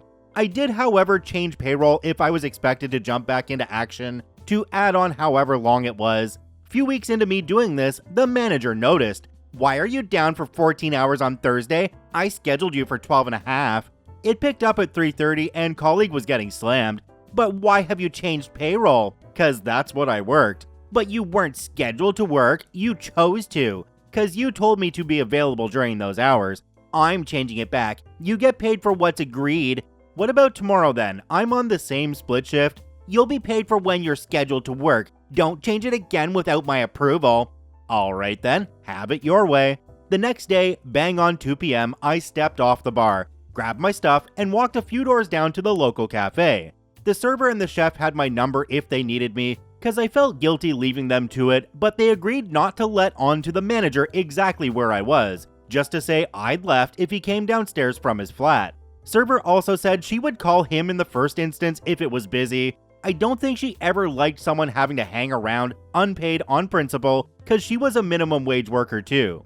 A warning text preempted his call and his mood was as you could expect. I confirmed I wasn't in the building. He demanded I return. I threw the legislation in his face and reminded him I wasn't being paid for those 3 hours, so I wasn't obligated to be on site. He wanted to go back to what I had been doing, but I told him that was off the table. He wants me there for 3 extra hours a day. I'm getting paid for it even if I've got my feet up. I told him his other option was to sign the promotion paperwork and then the law wouldn't cover me in the same way. It was signed before I got back to the bar. Not long after, I applied for a transfer. I think there's just one thing I would have done different here, and that's when the boss said that they were going to change the hours back to what they were initially, I would have asked them to put that down in writing. And if they were smart people, they'd realize that, oh my gosh, you want this in writing, I'm screwing up. But it doesn't sound like OP's boss was very smart, so OP would have come out on top in the end. Our next story today comes to us from, and F you again. I'm not eligible to use the hired cars? Okay, let's jump right in. As I read more and more of these stories, I'm reminded of some of the crazy rules at the tech startup companies I have worked at. I was traveling a lot for a startup game company back before Uber was a thing, so if you weren't driving, you used public transportation or a taxi shuttle service to the airport. I was traveling out of the country every few weeks and had to be at the airport early, so public transportation wasn't an option. My company had a private car and transportation company they used frequently, and I became friends with the owner. I lived about 50 miles from the airport, and he offered to pick me up in the early morning and take me to and from the airport for $45 each way. In San Francisco 2010, this was an insane deal. A week after the first time I used him, I was called in by my leadership, stating that the hired cars are only for executives, or else I could pay out of my own pocket and not be reimbursed. I explained that BART, Bay Area train system, didn't run early enough for me to take it, and asked if I could use a taxi. They said no, I needed to drive myself. I told them that mileage, bridge toll, and parking at the airport would cost a lot more than what the car service was charging. I was usually out of town for at least a week. I was told again that the hired car service was only for executives. Fine, time for some malicious compliance. There was more than one way to the airport, so I made sure to take the long way, adding another 30 miles each way. Airport parking at the time was $20 per day, I believe, maybe a little less. My first trip after my talking to, I was gone for 10 days. Mileage at 51 cents per mile, $82. Bridge toll, $5. Parking, $200. This actually went on for a couple more trips before I was asked about the expenses. This was one of the few times they realized their rules were stupid and changed things. My company communicated that they were going to start contacting hired cars for early morning commutes to the airport. Great idea, boss. I had a post before about the same company, and there were a lot of comments about tax implications and proper coding of expenses, etc. Just remember, this was a tech startup growing exponentially. There were no regulations, they weren't public, and had no one to answer to at the time. They made the rules based on whose turn it was to grab the microphone and stir crap up. Back then, there was a lot of malicious compliance going on, and luckily, a lot of it resulted in better policies based on common sense and data. Geez, OP, you tried to get them to listen to reason. Do you know the first thing about management? I do love that statement of hired cars are only for executives, aka you're a peasant and you don't deserve that. Our next story today comes to us from Comrade Patrick. It just needs a stamp, any stamp will do. Let's jump right in. This happened to my buddy back in 2000. He was working in Russia but living over the border in Finland for a variety of reasons, namely security and because the company had some housing over there. So he and a few of his colleagues, all US expats, would commute over the border into Russia every morning, and then leave and go home the same way in the evening. 4 stamps in their passports each day, 2 in the morning from Finland and Russia, followed by 2 in the evening from Russia and Finland. This was post-Soviet Union but pre-9/11, so border security was strict but not particularly modernized. So, for example, even though my buddy and his colleagues got to know the Russian border guards very well, the Russians would still occasionally dig their heels in about odd little bits of decorum and bureaucracy, lots of rigid manual processes, etc. Before we go any further, the one thing you have to know about Russian bureaucrats during this time period is that they loved their stamps. Everything required a stamp, and stamps were required for everything. It didn't matter what the stamp actually said, most stamps were illegible. It was more the ceremony of it, the hallowed process of obtaining it and then presenting it to someone. The right stamp could open a door for you, but the wrong stamp could shut it abruptly. The border control process was no exception. So one day, my buddy and his colleagues were on their way back from Russia, but an errand that day meant they were closer to a different border crossing, not the one they used daily, where they knew the guards. Without thinking anything of it, they pulled their car into the queue at the alternate border crossing and got their documents ready. The border control guards were young and inexperienced and very risk-averse. They were immediately skeptical about this carload of unfamiliar Americans trying to leave Russia and return to Finland. My buddy's car was directed off to the side, and Russian guards with submachine pew-pews slung over their shoulders ambled over to converse. After lots of furtive conversation amongst the border guards, they motioned over my buddy. He wasn't allowed to cross, they said, because he didn't have the right stamp in his passport. Which stamp is required, my buddy wanted to know. The guards were momentarily taken aback, but then they smirked and said, "We'll know it when we see it." Cue malicious compliance, and or possibly international immigration fraud. My buddy and his colleagues piled into their car and drove a quarter-mile back down the road to a Russian gas station.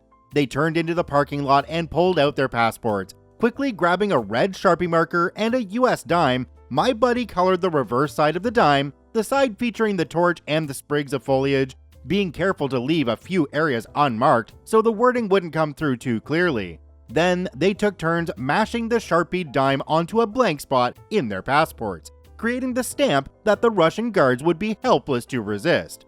It worked perfectly. They returned to the border half an hour later, mumbled something about having gotten their paperwork in order, and presented the passports. The Russians glanced at the passports, noted the stamp, which looked very red and official and completely unfamiliar to them, and waved them through the border. They arrived home in Finland a couple of hours late, each of them with an odd-looking stamp in their passports that would befuddle and confuse immigration agents for years to come. OOP, you got nickeled and dimed by those border guards, but you were able to turn on a dime and figure it out. I wondered why you didn't use a nickel, but realized that a dime made more sense. I'm happy those border guards let you through, proving that those stamps really are a dime a dozen. Our next story today comes to us from, something lunk.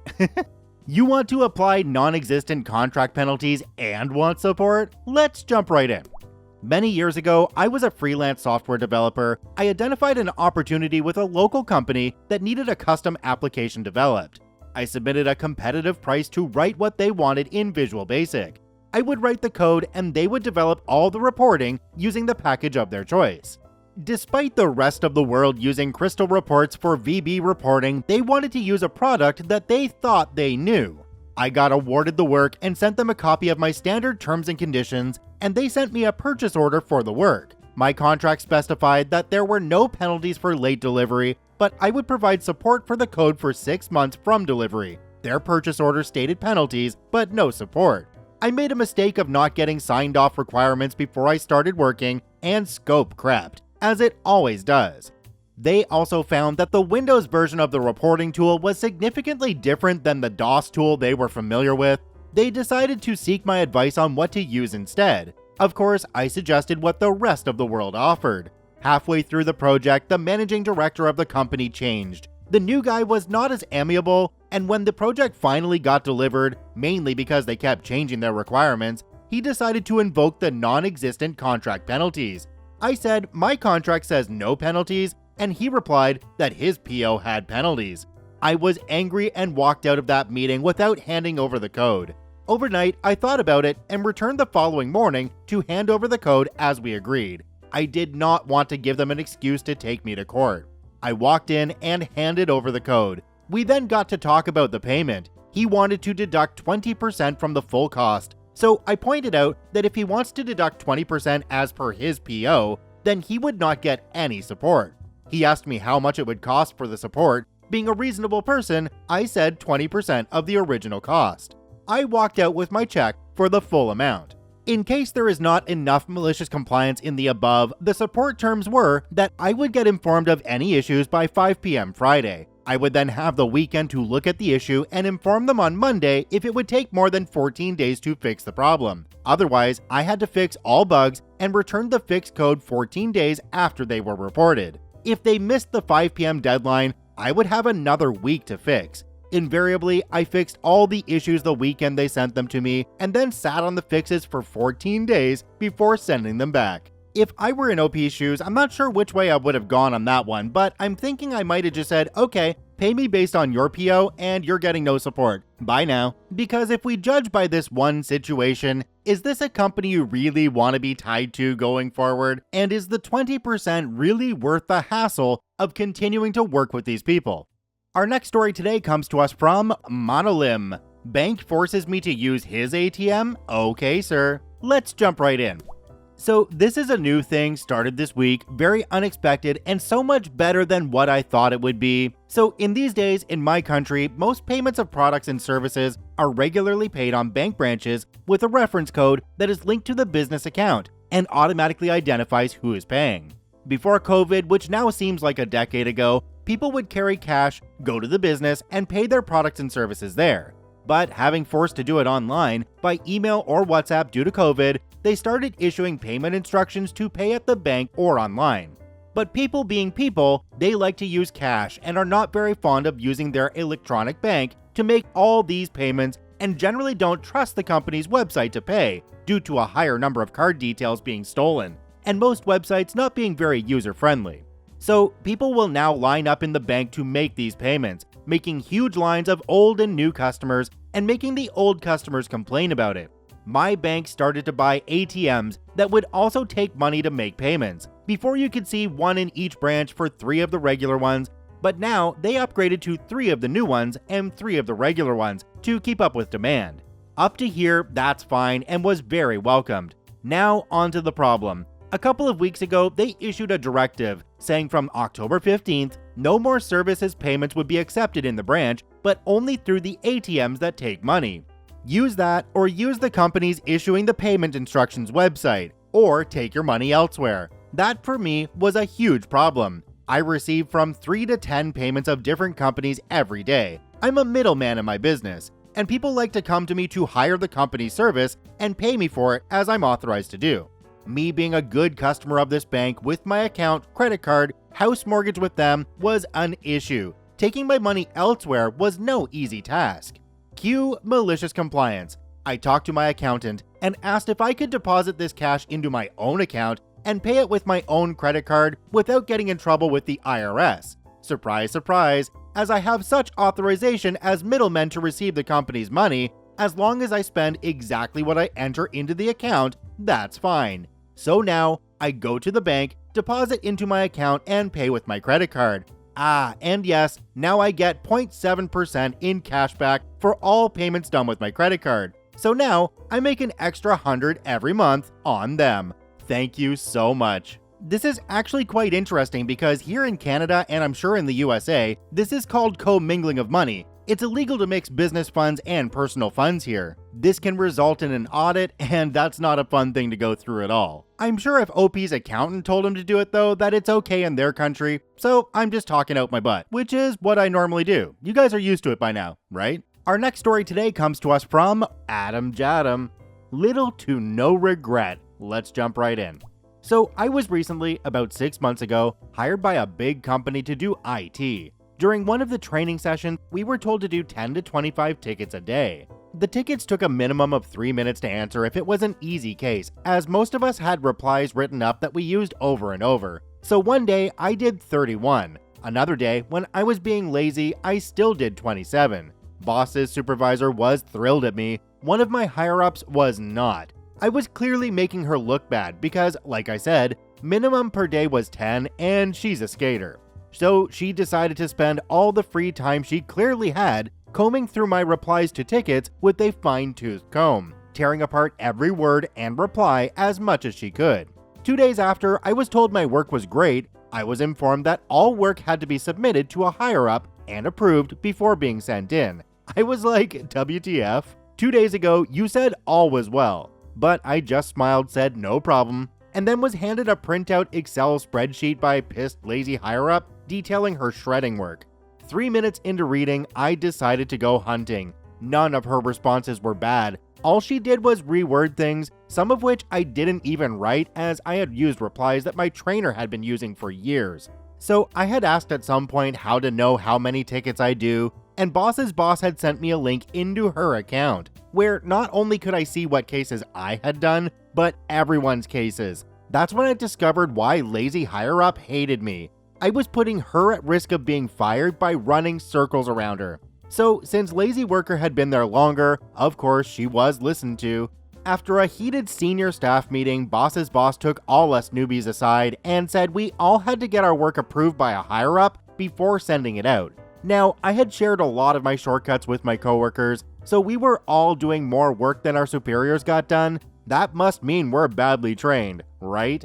Well, let me tell you the stupidity of that instruction. You see, I worked Tier 1, so anything I didn't know, I was already asking people about, as were my coworkers down on Tier 1.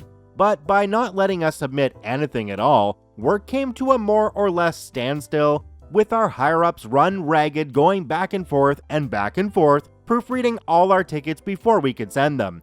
This meant that they couldn't get any of their own work done until after all us temps left for the day, which meant our already painfully slow ticket response time was 10 times slower, with us noobs only able to submit 5 to 10 a day instead of the 20 to 30 we were doing just a day before the new absurd mandate. And the upper levels had no time to do tickets of their own after having to approve all of ours all day, every day. It's really hard to explain how pleasing it was to watch lazy higher-up running around because, of course, we all asked for her feedback since she clearly didn't agree with her fellow upper-tier people's emails that we had to work with. So she and she alone could truly tell us how to word things, right? After all, I had a printed Excel sheet, page after page after page, of her tearing apart the replies her coworkers at her level had been using, and all our jobs were on the line over this as we needed to show immediate improvement. This lasted a whopping 3 days before we were all fired. That's right, fired. Because if the managers had to read and approve our responses, clearly we were not cut out for the job. You told us to get them approved, remember? But honestly, I don't care. It was the most entertaining 3 days I ever spent in tech support. I do feel a little bad for lazy workers' coworkers who were also worked to the bone doing our jobs as well as theirs, but since none of them spoke in our defense, clearly my sympathy for their plight is limited. Funnily enough, my wife and I both got fired from a call center for doing something that our boss told us to. In fact, our whole team got fired because our boss told us to do something that the company didn't like in the end. So they fired our whole team, they fired the boss, and they fired the site director. Yeah, cleaning house. So what did we do? We got a paralegal, we went after them, and they ended up paying us severance, although they didn't take responsibility. OP, I think you could come back on them for an unlawful termination here. You seem to be in pretty much the same circumstances I was in. You were told to do something by your boss, so you did it, and they fired you for it. That's not right. Our next story today comes to us from Bodad. It's just an air filter. Just get me an air filter. Let's jump right in. I've been reading a few of these stories for a while and having a chuckle. However, one has reminded me of a buddy of mine who used to work for a popular car parts store. I'm not the best at telling this story, and I only ever witnessed it firsthand once, but here goes. He was working at the parts store 1 day a week on the weekend while studying at uni. At least once every other shift, he would have someone come in and ask for an air filter for their car. No details as to what make, model, year, etc. Just get me an air filter, they are all the same. So one day, he was looking through their system and had someone try this on, and it got him thinking. He found the most expensive air filter he could get his hands on. From memory, it was a Cat diesel bulldozer or something. Retail, the thing was like $1,200 and stood about 1 meter tall and about 200 millimeters round, 39.4 inches tall. The thing arrived during the week and coworkers had to hide it from the branch manager as they were told of his plan. Took about a week before someone came in demanding an air filter for their car. Sure, what kind of car is it? Just get me an air filter, they are all the same. Cue Malicious Compliance. Bear in mind a standard bench is 0.9 meters tall. He slams the 1 meter tall filter on the desk, scans it in the system, and acts rather surprised at the cost. Sorry sir, it's a bit expensive. Retail says $1,200. Don't think I'll be able to do any discount on this one. Now, as I said, I only saw him do this once, and I don't know how he would keep a straight face, but the next words out of the customer's mouth was always, "But last time I only paid $40. His answer, "Well, this here is the best filter we got. I don't want to sell you rubbish and have you come back complaining to my boss about me not doing my job." They would always then give the details, and he would get them the filter needed. This filter was at their store for probably 2 years before the branch manager figured out they had a ridiculously priced filter that they couldn't sell for something they don't ever get asked for parts for. He found it and had it sent back. Meanwhile, at least once a week, someone working at the store would get to use the filter for some malicious compliance before the customer would give them their card details. Part of this isn't really adding up for me because I know that stores like this do an inventory probably about every 8 weeks or so. And so that thing would be sitting there through each one of these inventories. It would have to be accounted for. They would have seen it way before 2 years. So OP, I think there's a little bit of a hole there. I hate calling people out, but you gotta do it when you gotta do it. Our next story today comes to us from Cream Cheese Wonton. Ew. Get fired or go to the doctor. Let's jump right in. So I work at a minimum wage sandwich place. My probation period was 90 days. I was 8 days away from being done with the 90 days. However, today I was doing dishes and my elbow knocked over a glass, which proceeded to shatter on my foot and cut me in several places. My first instinct was to turn and grab paper towels, which then led to me also stepping on the glass shards. As I sat on the floor bleeding, crying, and picking glass out of my foot, I called my job, boss, and coworker since no one was picking up first. I sent my boss a picture of my bleeding foot with glass still in it, tip and bottom. His reply, "It doesn't look that bad." I told him, "I'm bleeding and in pain. I'm going to the doctor." He then called me and said, "Look, you've been calling out way too much, so if you don't come in, you won't have a job to come back to." I said, "Are you serious? I didn't do this on purpose." He said, "I'm not going to argue. Either come in or you don't have a job anymore." This after yesterday telling me I took too long doing my work duties, despite the fact I finished 2 hours into my 4-hour shift, and then get sent home early. Now, this was my second job, so I sent him a message. "Thank you for the opportunity of working there, but I'm going to go to the doctor and take care of myself. Wish you all the best." Cue my coworkers texting me I need to suck it up and work. They need me. I just said, "I'm sorry, but I'm not putting myself in severe pain and discomfort for a minimum wage job that doesn't care about me." For context, I have called out 4 times in the last 3 months. 1, I got exposed to COVID and had to get tested. Gave me a doctor's note. 2, was vomiting for 8 hours straight. Thought it was food poisoning, turned out to be a stomach ulcer that was about to burst. 3, mom had a seizure and I wanted to make sure she was okay and get her to the hospital. He requested I just leave her there and go to work. They let me in with her because she doesn't speak English and I translate for her, so I couldn't just leave her. 4, today, when I had to pull glass out of my foot and was bleeding on both sides. Regardless of my excuses, because I was in my probation period, he could fire me for any reason or no reason at all. Luckily, I don't need that job, but I know they needed me, but I'm not going back. I would honestly go back to the job after and see if you actually get fired, because if you get fired, you might actually qualify for unemployment, but if you quit, well, that's just not gonna happen. OP did mention that they have another job though, so hopefully the other job can give them some extra hours and they can just cut out the toxic place altogether. Our next story today comes to us from I'm Your Huckleberry 84. 1 balloon per person, you say? Alright then, I choose this one. Let's jump right in. This happened a couple of years back on my coworker's birthday. I ran out that morning to the party store to grab a small balloon bouquet. Wasn't going for anything fancy, just 1 Mylar birthday balloon with 2 or 3 solid colored latex balloons to match. A fairly standard arrangement. It was a little after 10 a.m., the store had just opened, and I was the only customer in there. I walked up to the counter to order my balloons, and the woman working there asks me if I had pre-ordered. I told her I hadn't, and she informed me that she couldn't do it for me. Apparently, if I didn't pre-order, it was their store policy that they could only do 1 balloon per person per visit. I looked around. I am still the only customer in the store. Now, I would totally get why this would be something the store would have to enforce if there were other people waiting. But again, there was nobody else there. And filling up 3 to 4 regular balloons would maybe take about 2 minutes tops, and it was pretty obvious at this point that this lady was really just being lazy. I apologized and explained that I wasn't aware of their policy and would remember to call ahead in the future, but asked if she could help me out because I was trying to get them for my coworker whose birthday was that day. She answered me abruptly with a, "Sorry, store policy." I think about it for a second and tell her to hold on for a minute. If I can only get 1 balloon, I would like to pick a different one. I went back to one of the birthday party aisles and found a package for a full-bodied Mickey Mouse balloon. Now, if you've never seen one of these full-bodied character balloons, you'll know that it's made up of multiple parts: head, arms, body, legs, feet, etc. that need to be individually blown up and then assembled to create the character.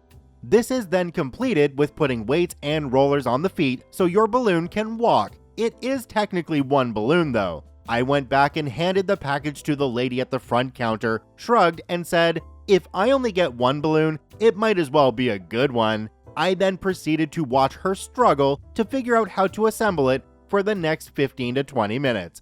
I can't say I've ever spent $20 on a single balloon before, but it was totally worth it to watch this woman angrily assemble my single balloon, when if she'd just done what I had originally asked for, I probably would have already been back at my office, I only wish I could have watched her watch me as I left, walking hand in hand out the door with my freshly created Mickey Mouse balloon. That would be an absolutely epic story for the birthday party later on, and telling the coworker just how they came about having a Mickey Mouse balloon. It would be a good story for the office for a long time after. There were absolutely a lot of ways this one could have gone though. You could have walked out and phone called and said, "Hey, I have an order to put in, I'll be there in 10 minutes.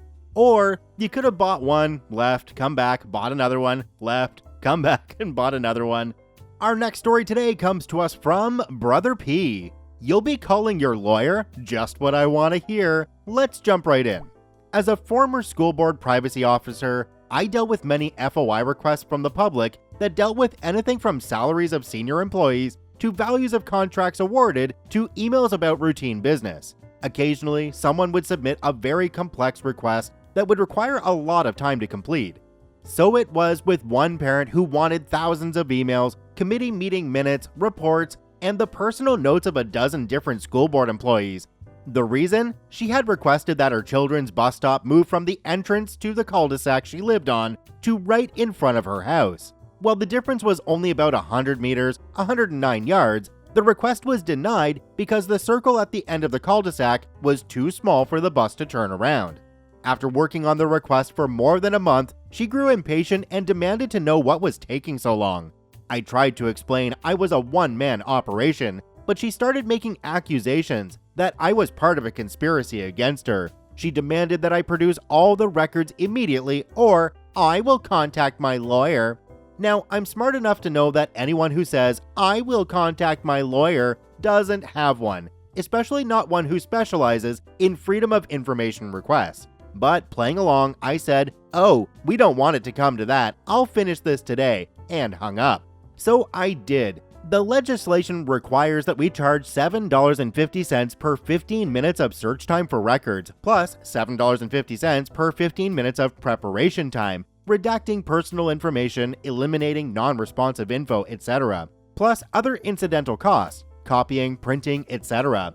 Because I had to have ICT help with the emails and computer records, the charges added up rapidly. I called her back the next day and told her the first batch of records would be ready by the end of the week. Then I asked how she'd like to pay the cost. "The cost?" she said. "What cost? How much?" $4,870, I said. "As I'm sure your lawyer will explain, 50% is payable up front before we proceed any further with the request. Then we can start on the next batch." Dead quiet on the other end of the phone. "You haven't heard the end of this. I'm calling local news," she shouted and hung up. It's now 3 years later, still waiting. I'm sure that OP has had to explain this to people in the past, that freedom of information means freedom of restraint on access, not free of cost to access. I would have just sent her a bill that says payable now at the top with a penalty for late payment, like standard. Our next story today comes to us from This Just My Opinion. Petty had never tasted so good. Let's jump right in.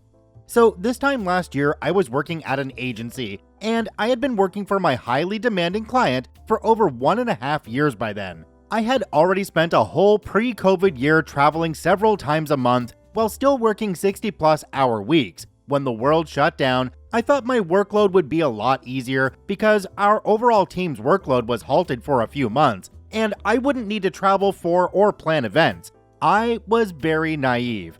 Instead of scaling back our work when everyone else stopped working, our client wanted my team to ramp up our work by planning for the post-pomegranate world.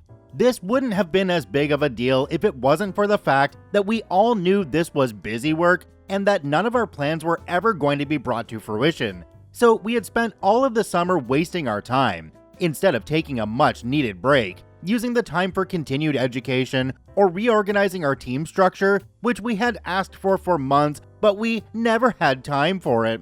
All this to say that by the time we had a very big launch, all of my team was already burnt out and feeling completely demoralized. Come launch time last year, our workload became exponentially harder than it had ever been, because we know how to find alternatives to everything we had ever done before since we were working in a virtual world. Also, around that time, my already incompetent leads had decided to really not try and give all of their work to myself and my teammates because we had less work to do since we weren't traveling anymore. My work had gone from 60+ hour weeks in the summer to 80+ hour weeks. It got to the point where we would have to sit on 8-hour calls with the client every Friday to do the work that my bosses didn't want to. I even had to still attend calls while my dad was in the hospital. Since this was quickly spiraling out of control, I constantly pushed back because I was getting to the point where I didn't have enough hours in the day to do everything that was asked for all of me. One of my managers eventually called me one evening and basically spent 30 minutes calling me unprofessional, cursing me out, and saying that I was lucky to have the job I did. He also stated, "I don't even know what you're working on, so you can't say no when I give you new work."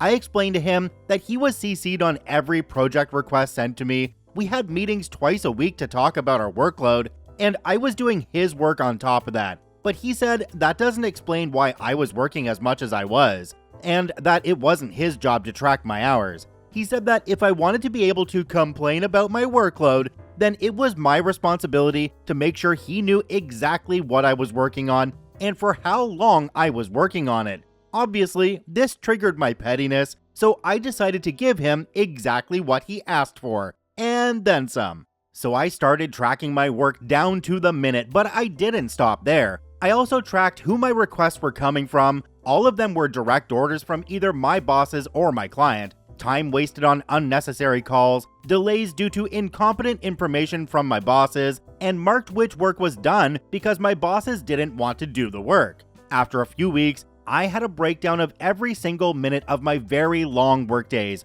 which clearly showed that my long days were because of my leader's incompetence. I sat on this file until my manager decided to yell at me again a month later, spouting the same, "I don't even know what you're working on for so long, so you must be doing things you're not supposed to." Mind you, I was salaried, so I was not going to waste my own time by doing crap I didn't have to do. So I told him that I had been tracking my time, and if he wanted to see it, I could send it to him. He smugly told me I would love to see it, probably expecting to be proven right. I told him I'd send it, and he said he would schedule a call with me after reviewing it so we can talk through my inefficiencies. So after the call, I sent him the file and never heard back from him about the file. I did eventually ask him if he wanted to set up a call to review the file, and he said there was no need. My workload never got easier, but at least I no longer had to put up with his late evening calls, cursing me out. I did end up quitting early this year, and then over the next 3 months, my whole team quit one by one. So I definitely got the last laugh by getting paid more to do less work, and making my bosses scramble to replace a team of 7 who they then had to train, while not knowing how to do any of the work.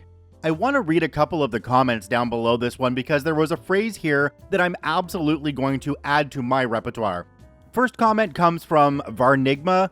"I've been a salaried IT professional for over 20 years. In return for a paycheck, I give my employers 40 hours a week, period. Sure, I'll help out on occasion in an emergency, as long as it's not expected of me and doesn't become the norm." OP replied to that one, it says, "That's my mentality now that I work in-house. I sit down and act my wage." Now, I've never heard that one before, act my wage, and I absolutely love it. It's something that anybody who's on a salary needs to learn and needs to use when they're sitting in a meeting with their bosses. Why did I only put in 40 hours this week? It's because I was acting my wage. If you want me to work more, pay up. Our next story today comes to us from Master Maniac. Is mayonnaise a gift? Let's jump right in. Double malicious compliance time here. This happened a few days ago. So my manager is something of a goofball. He's exactly the kind of weirdo that I like to work under, and is always joking about something, even when he's in a bad mood. Luckily, he's also willing to take care of business at work when necessary, and is exactly what my workplace needed. We have a group chat app specifically for our workplace, where every employee of our store and every supervisor above us, up to the franchise owners, can see. On a weekly basis, my manager posts our week schedule to the group chat so that everyone has access. And those who don't use the app or have a smartphone, use the paper copy that's posted in store. Right on time, my manager posts the schedule and a bit of text, joking about being a benevolent overlord and that he demands gifts in exchange for this week's schedule, to be deposited in a box in the manager's office at the beginning of your next shift. Of course, we all knew he was joking, but I had to ask what everyone was thinking. Is mayonnaise a gift? He responded with, "Put it in the box, OP. I bet." See, my manager knows me well enough to understand that I enjoy shenanigans. However, he didn't expect me to actually bring him mayonnaise as a gift first thing in the morning. After a long discussion in the group chat about possible delivery methods for the mayo in question, with suggestions such as coating the bottom of a Lego brick and then freezing it out of spite, and mayonnaise cake, except instead of cake with mayo in the batter, it's a loaf of bread with an inch-thick layer of mayo, I decided on my plan. Before work, I stopped by the good old Golden Arches. I grab breakfast from there fairly often, so I figured that was my best option. I pulled up to the window to pay for my order and asked the poor lady for a strange favor. And the way she looked at me when I asked if I could pay them to fill a small drink cup with mayo was priceless. And I was a bit defeated when she offered me packets. I considered momentarily asking for it in an ice cream cone, but I decided to take what I could get before she called the police. I arrive at the store and immediately approach my manager and try to hand him dozens of packets of McDonald's brand light mayo. He tells me to take it to the office and put it in the box, which I do. We have a laugh and get on with our day. Well, toward the end of my shift, it's time for a secondary malicious compliance. He's at the front behind the counter, and the store is completely devoid of customers. He loudly yells that he needs me to feed him a packet of that mayo, because he's got his hands full and can't do it himself. I bet. I walk my happy butt to that manager's office, snag a pack of mayo, and rip the corner right off that mother effer. I can hear him at the front, laughing and being a goofball, having already forgotten what he had ordered me to do, and his eyes got real big when he saw me approaching with that mayo. I told him, "Open up." To his credit, he did, and I poured that entire packet of McDonald's brand light mayo directly into his mouth. And for our coworkers that weren't present, I posted in group chat, I can finally say that I fed my manager a pouch of mayo like the world's most terrifying baby bird. Got a few laughs, felt nice. On to the fallout. Nothing super terrible, thankfully, but my manager had a meeting with the franchise owners the next day. Had been planned for long before the mayo conversation took place. He returned from that meeting and pulled me aside and said that the owners had asked him to talk to me about being professional in our group chat, and that my comment about feeding him mayo like a baby bird was inappropriate, and that it probably shouldn't happen in store again. He wasn't being seriously reprimanded, as they were laughing too, but dang, it was great to hear that even the owners were getting in on the fun. I wish everybody had a chance to have a manager like this at one point in their working lives, because when you have one like this, it makes you realize just how bad all the other ones are. Also needed to add in that I don't really consider this one malicious compliance. It was compliant, sure, but I didn't really see anything malicious about it, because there was no intent to harm. Let me know what you guys think though in the comment section down below. Our next story today comes to us from Ramen and Kalashnikovs. Okay, I will add spicy non-vegan sauce to your vegan burrito. Let's jump right in. Hi guys, first time posting here, English not first language, though I think I do alright in it, but apologies for any mistakes. This happened today, not to me personally, but to another customer that was the next in line at the food place I was at. To set the scene, this place is much like the famous Tex-Mex food joint in the US that serves burritos, burrito bowls, etc. You know the place. There are ready-made options, which come with a set configuration of food items, and there is also the option to build one yourself. All the options are written down on 3 big banners on top of where the employees make the food, as standard. I ordered my food, and I'm waiting for the next employee down the assembly line to finish my burrito with the condiments. An older woman who is carrying herself with that "I am better than you" attitude, and who definitely looks like someone who does not enjoy fast food often, and looks down on those who do, orders a vegan burrito, one of the preset choices. The employee has to ask still the type of tortilla, white or whole grain, and the type of rice, white or black. The woman is being very lazy with her response, looking down at her phone, and taking her sweet time with it. The first employee makes the burrito base and passes it to the girl down the line, for whom I am waiting to finish my burrito, and who is also going to finish the woman's burrito. The woman asked if she could have any sauce with the burrito. The employee then explains that they do not put any sauce in the vegan burrito because the sauces are not vegan. She says that they do put in salsa verde, which is technically a sauce, but counts as a topping in this store, not a sauce. The woman does not reply, looks up quickly, and asks for the red chipotle sauce, as there are pictures in the banner corresponding the sauces. At this point, there are two sauces with very similar names, Explosive Chipotle and Creamy Chipotle, one being significantly more spicy than the other one. The creamy sauce is orange in the photo and the explosive red. Neither sauce is vegan as the base is mayo. The employee is now trying to tell the woman two things: that the sauce she is asking for isn't vegan, in case the woman is, since she ordered a vegan burrito, and that the red sauce is very spicy. Now, maybe this woman knows what she's doing, and she just likes the vegan burrito and can handle her spice. However, from my point of view, that was not the case. The employee says again, "Ma'am, this sauce isn't vegan and it's very spiced," only to be cut off by the woman, who's saying with a very pushy tone, "Can I please just get the sauce?" I think the woman understood that the employee was not allowed to put extra sauce in the preset burrito options. You only get what's in the description. It was probably a long day for the employee, and she just stood there for a brief moment with a clear face of FML and asked, "Are you sure?" The woman promptly and annoyingly said, "Yes, I am sure." Cue Malicious Compliance. The employee added the salsa verde, which is already a bit spicy, and then grabbed the squeezy thing where the explosive chipotle sauce was, and gave that woman a very generous amount, zigzagging the entire burrito. She then looked up and said with a smile, "Is that going to be warm or cold?" She then rang us both and the lady left. I wish to God I could have seen her face eating the burrito, but then again, maybe she loved it. We'll never know. Our next story today comes to us from Hero911. Chemist Malicious Compliance. Let's jump right in. So this was my first job after university. I got my bachelor's degree in chemistry and was lucky to find a position in my field right off the start.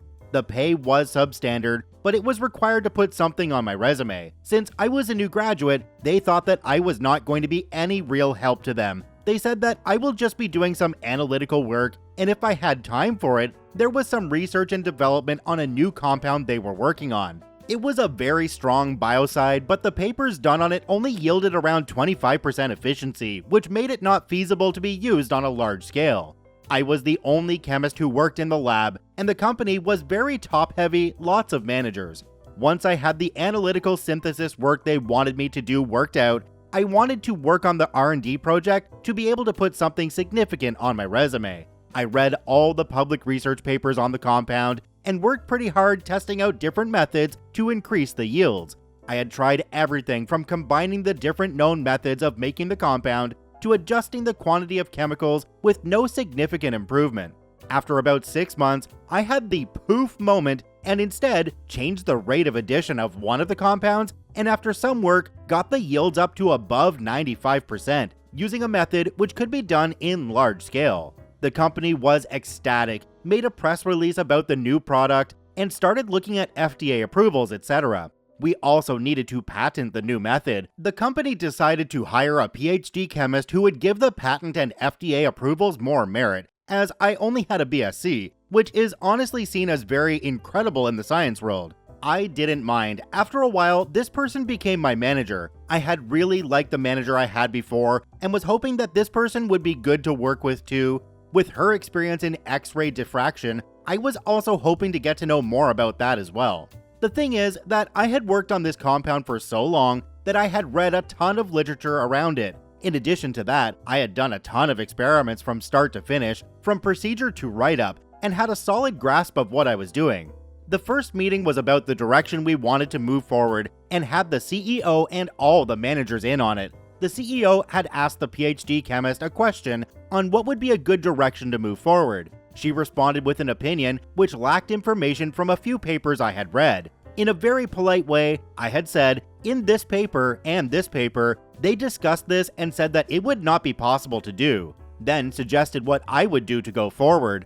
The CEO liked my plan. I was not trying to whip my pecker out, but did not want to waste months doing research which would not get us going forward. After writing that, I was going to say it was a big mistake, but I'm now thinking it is more appropriate to say it was a significant learning experience for testing the water to see if someone can't handle being wrong. After this, I got to see a whole new side of her. Any tiny thing she thought I did wrong would go into this notebook. It came time for my performance review. Most people who worked in the lab had roughly half a page of items which needed to be discussed. I had 8 full pages. It was a joke. I recall this one adventure where we ran out of DI water, so we had to get water from the university. When I got into her car, the tape cassette started playing. You must listen to your husband, as listening to them will make them feel like you care.